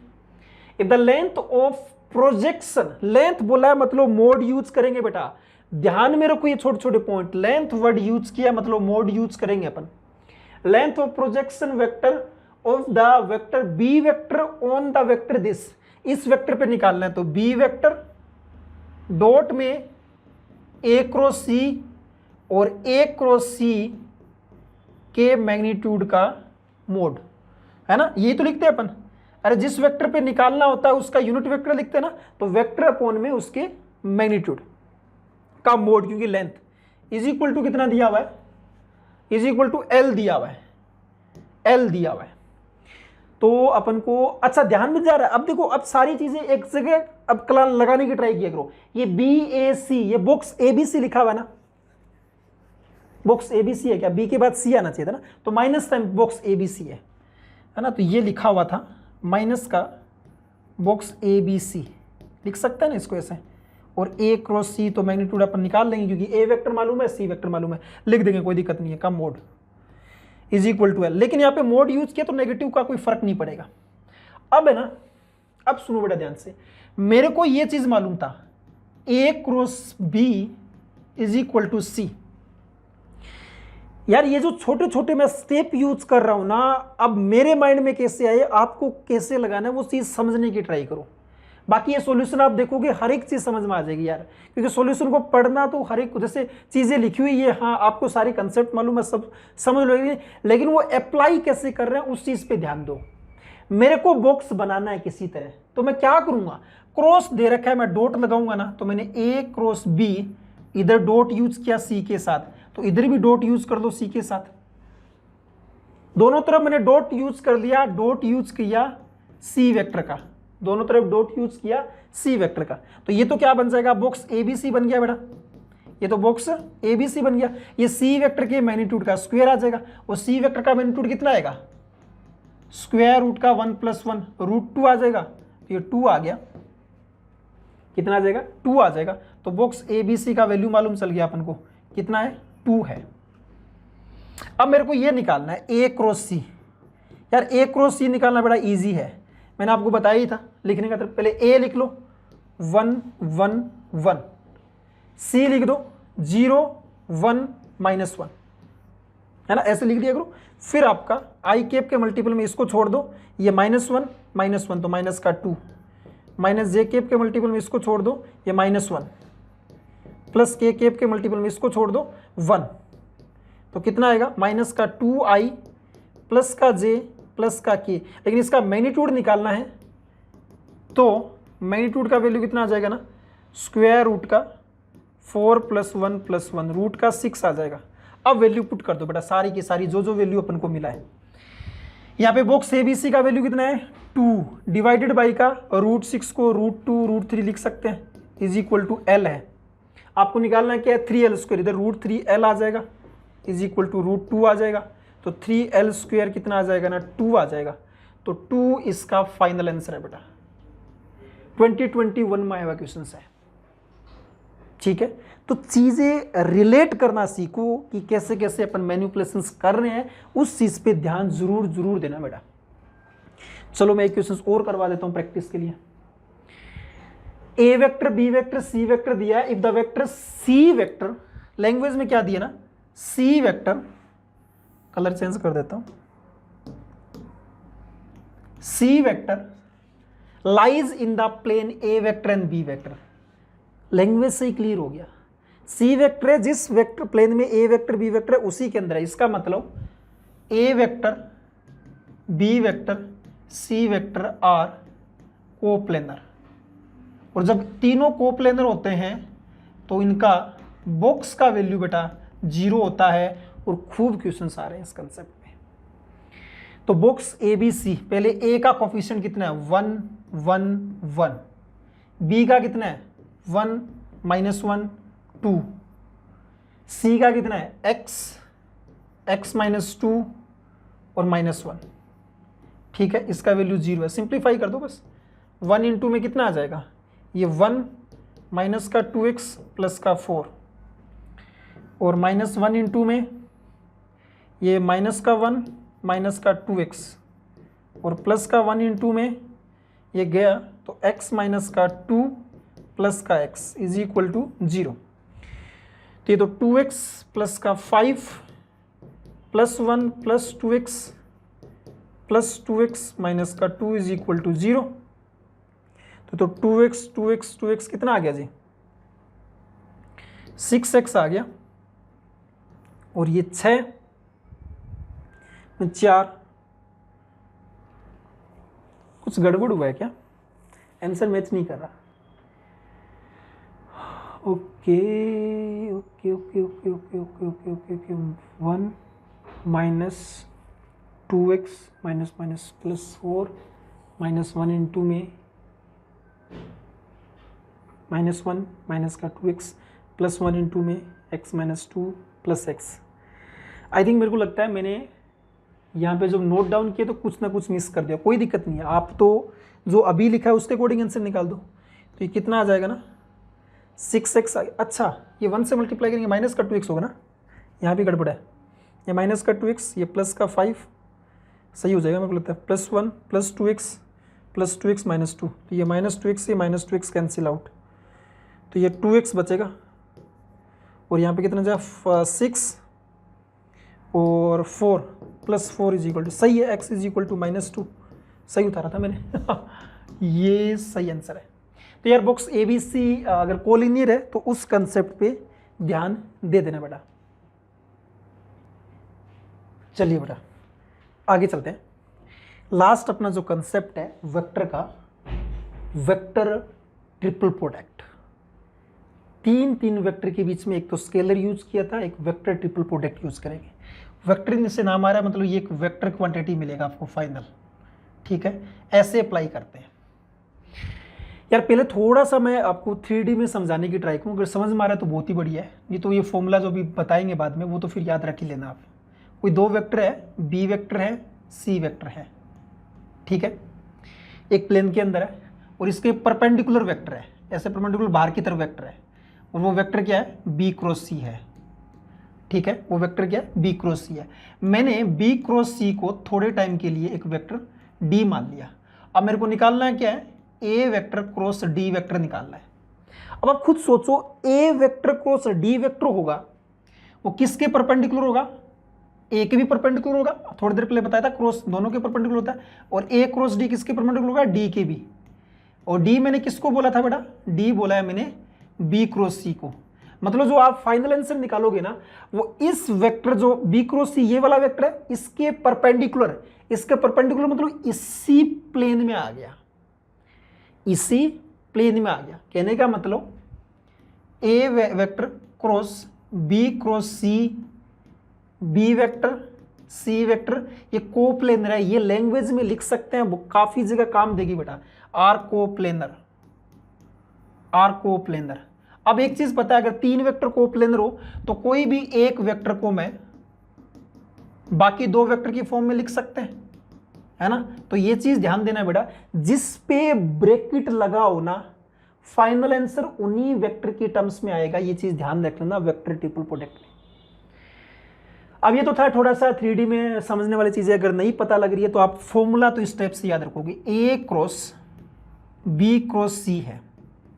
पहले ध्यान दोगे ब्रैकेट किधर लगा है, ये ब्रैकेट लगा है इधर, इन पे A का दूर वाले से डॉट करेंगे। पहले A का दूर वाले से, A के पास में तो B है, दूर में कौन सा है C है, तो A डॉट C बच गया क्या, B बच गया, तो B वेक्टर लिख दो। अब है ना, अब इनके बीच में कुछ नहीं होगा। क्यों नहीं होगा कुछ? ये एक स्केलर क्वांटिटी, एक वेक्टर है, कुछ नहीं होता है। डॉट और क्रॉस ऑलवेज वेक्टर वेक्टर के बीच में होता है, माइनस का साइन, फिर पास वाले के साथ डॉट, तो A डॉट B कौन सा बच गया? C। तो आप खुद देखो ना, ये B वेक्टर और C वेक्टर के टर्म्स में है और B और C के टर्म्स में ऊपर बोला था, तो ये आपका आंसर आ गया। और लिख दो, अगर आप ऐसे कर दिया, क्रॉस इधर कर दो आप, मतलब ब्रैकेट इधर कर दो, तो अब ये किसके टर्म्स में आंसर आएगा? A और B के टर्म्स में आंसर आएगा। बाहर वाले का दूर कौन सा है? A है, तो ये आ जाएगा C डॉट A और B वेक्टर, माइनस का C डॉट B कौन सा? A वेक्टर, A और B के टर्म्स में आ गया। तो बाहर वाला जिस पे ब्रैकेट नहीं लगा उसके अलावा उससे दूर कौन सा, वो चेक करना है। ये आंसर आ गया फाइनल, ठीक है। अब है ना 4-4 का और देख लो यार, कुछ जगह यूज कर देता है फॉर्मूले, तो सोचा करवा देता हूं मैं। 4-4 मतलब पहले 2 का क्रॉस, फिर 2 का क्रॉस, फिर उनके बीच में डॉट। तो पहले इसको मान लो D वेक्टर, D माना हुआ E मान लो, C क्रॉस D को E वेक्टर माना, तो आप डायरेक्टली ये जो मैं यूज करूंगा फॉर्मूला वैसे ही यूज कर सकते हो आप, है ना। अब मैंने बताया था कि क्रॉस और डॉट को इंटरचेंज करे कोई फर्क नहीं पड़ता, तो ए डॉट बी क्रॉस ई लिख सकता हूं मैं। तो ए डॉट बी वेक्टर क्या है, बी वेक्टर का B vector cross E vector क्या था, सी क्रॉस डी था। अब यहाँ पे अप्लाई कर दो, ए वेक्टर डॉट में B vector dot D vector दूर वाले के साथ, C vector minus B dot C D vector. अब आप खुद देखो, ए वेक्टर का डॉट लेना, ये तो एक स्केलर क्वांटिटी है, इसको बाहर निकालो, इसको बाहर निकाला तो डॉट किसके साथ आएगा, ए डॉट सी के साथ आया। अरे इसको बाहर निकाला ए डॉट सी, फिर माइनस में बी डॉट सी को बाहर निकाला, ए का डॉट किसके साथ, डी के साथ। तो ये फाइनल आंसर आता है बेटा किसका, ए क्रॉस बी डॉट में सी क्रॉस डी का, ये फाइनल आंसर आता है। कई जगह क्वेश्चंस में पूछ लेता है तो करवा दिया मैंने। अगर मैं यहाँ डॉट की जगह क्रॉस यूज करूँ तो चीज़ तो वही रहेगा सिंप्लीफाई करने के लिए, इसको ई वेक्टर मानो, तो ए क्रॉस बी फिर cross E vector, vector triple product use करो, ए डॉट ई आएगा, बी वेक्टर बच गया, माइनस में बी डॉट ई आएगा, ए वेक्टर बच गया। अब आपका ए डॉट ई क्या है, सी क्रॉस डी, और बाहर बी वेक्टर है ही, minus B dot E vector क्या है, सी क्रॉस डी, और बाहर ए वेक्टर। ठीक है, अब यार ये देखो आप, ये डॉट है ये क्रॉस है, तो बॉक्स हो गया ना, इसको मैं ऐसे भी लिख सकता हूँ बॉक्स ए सी डी, और ये बी वेक्टर, माइनस इसको लिख सकते हैं B C D A vector, बस। तो मतलब ऐसे जस्ट एक तरह से ये चीज भी ध्यान में रखना। चलो इस पे क्वेश्चंस प्रैक्टिस करते हैं बेटा। जो आपका वेक्टर ट्रिपल प्रोडक्ट है ना, वो स्मार्टली खेलना पड़ता है बेटा, मतलब मैनिपुलेशंस कैसे कैसे करनी है वो इसकी क्वेश्चंस प्रैक्टिस चाहिए बेटा खूब सारी। इफ ए वेक्टर दे रखा आपको 2i प्लस जे प्लस के कैप, और बी वेक्टर आपको दे रखा है b1i मतलब b1 b2 b3, और ये फाइंड आउट करना है अपन को, a क्रॉस b दे रखा है। एक तो मेरे को दे रखा है a vector 2i plus J plus के, a क्रॉस b दे रखा है मेरे को 5i प्लस 2j माइनस का 12k, है ना, और a डॉट b का वैल्यू भी दे रखा है। ठीक है, ये दे रखा है। ओके यार, और b1 प्लस b2 मतलब b वेक्टर आपको फाइंड आउट करना है। ठीक है, तो क्या कर सकते हैं, या तो एक चीज तो क्या करो आप ना, इस b का इसके साथ क्रॉस लो, एक इक्वेशन आएगा, डॉट लो एक के साथ, फिर इक्वेशन आएगा, फिर कुछ मैनिपुलेशंस करके कर सकते हो। दूसरा तरीका क्या कर सकते हो ना बेटा, ये चीज तो लिख ही सकते हो, इस चीज को फाइंड आउट कर सकते हैं ना। मैं ए वेक्टर और ए क्रॉस बी का क्रॉस लेता हूं, जीरो मत बोल देना, वो स्केलर में था, वेक्टर में नहीं होता है, वेक्टर ट्रिपल प्रोडक्ट में नहीं होगा। आप ये वाला मालूम आपको, ये मालूम है, तो आप इनका वैल्यू तो निकाल ही सकते हो ना। वैल्यू कैसे निकालोगे, ए वेक्टर क्या है 2 1 1, ए क्रॉस बी क्या है 5 2 -12, तो कितना आ जाएगा ना, आई कैप के मल्टीपल में -12 -2 तो माइनस का 14, माइनस का 14 माइनस जे के मल्टीपल में, अच्छा ऐसे नहीं करते, इसमें बस ये छोड़ा था, इसमें ये छोड़ दो, तो 4 माइनस का 5 तो माइनस का 1, और प्लस का के कैप के मल्टीपल में ये छोड़ दो तो 4, मैंने गड़बड़ कर दिया, आई कैप के मल्टीपल में ये छोड़ा तो -14, ये तो सही था, माइनस जेब के मल्टीपल बीच वाला छोड़ेंगे। ठीक है, तो माइनस का 24 माइनस का 5 माइनस का 29 प्लस के कैप के मल्टीपल में 4 माइनस का 1, तो ये आ जाएगा ए क्रॉस बी, ये बराबर किसका आ गया, माइनस का 14i प्लस का 29j माइनस का के कैप, ये बन गया। और वैसे अपन को मालूम है कि ए क्रॉस बी अपन क्या निकालेंगे बेटा, मल्टीप्लाई करो, ए डॉट बी आएगा ए वेक्टर, है ना, दूर वाले के साथ, माइनस ए डॉट ए आएगा बी वेक्टर। अब देखो ध्यान से, इसका वैल्यू मालूम आपको, लिख दो आप, माइनस का 14i प्लस 29j माइनस का k is equal to a dot b का वैल्यू दे रखा है 11a वेक्टर, और a वेक्टर कितना है, a वेक्टर है 2i plus j plus k minus a dot क्या होगा, a वेक्टर के मैग्नीट्यूड का स्क्वायर, तो a वेक्टर का मैग्नीट्यूड कितना आएगा ना, स्क्वायर रूट का 4 प्लस 1 प्लस 1 6 आ जाएगा, स्क्वायर करेंगे तो 6b वेक्टर। इसको इस साइड देखिए, 6b वेक्टर पॉजिटिव आ जाएगा। ये 22 प्लस 14, 22 प्लस 14 क्या हो जाएगा, 36 आ जाएगा, 36 आई कैप, और ये 11 माइनस का 29, तो ये गया 28 और 18 आ जाएगा, माइनस का 18j, 11 और ये प्लस का 12 किया आ जाएगा, ये बच के आया। तो यहाँ पे b वेक्टर कितना आ जाएगा ना आपके पास, 6i माइनस का 3j प्लस 2k, और ये b वेक्टर कोई क्या लिखा हुआ था, ये b1i plus b2j plus b3k, तो सम कर दो 6 माइनस का 3 प्लस 2, तो 8 5 आपका फाइनल आंसर आ जाएगा बेटा। ठीक है, मतलब ऐसे अपन चेक कर सकते हैं बेटा। ठीक है, आप उस मेथड से भी कर सकते थे। तो ये वेक्टर ट्रिपल प्रोडक्ट से रिलेटेड क्वेश्चंस हुए बेटा। तो यार मैंने ट्राई किया मेरी तरफ से बेटा कि एक ही पूरे वन शॉट में सारे वेक्टर के कंसेप्ट एक जगह बताए जाए।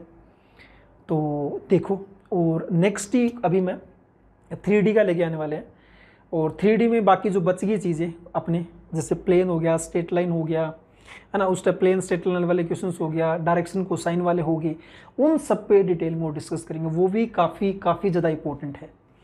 तो देखते रहना। All the best.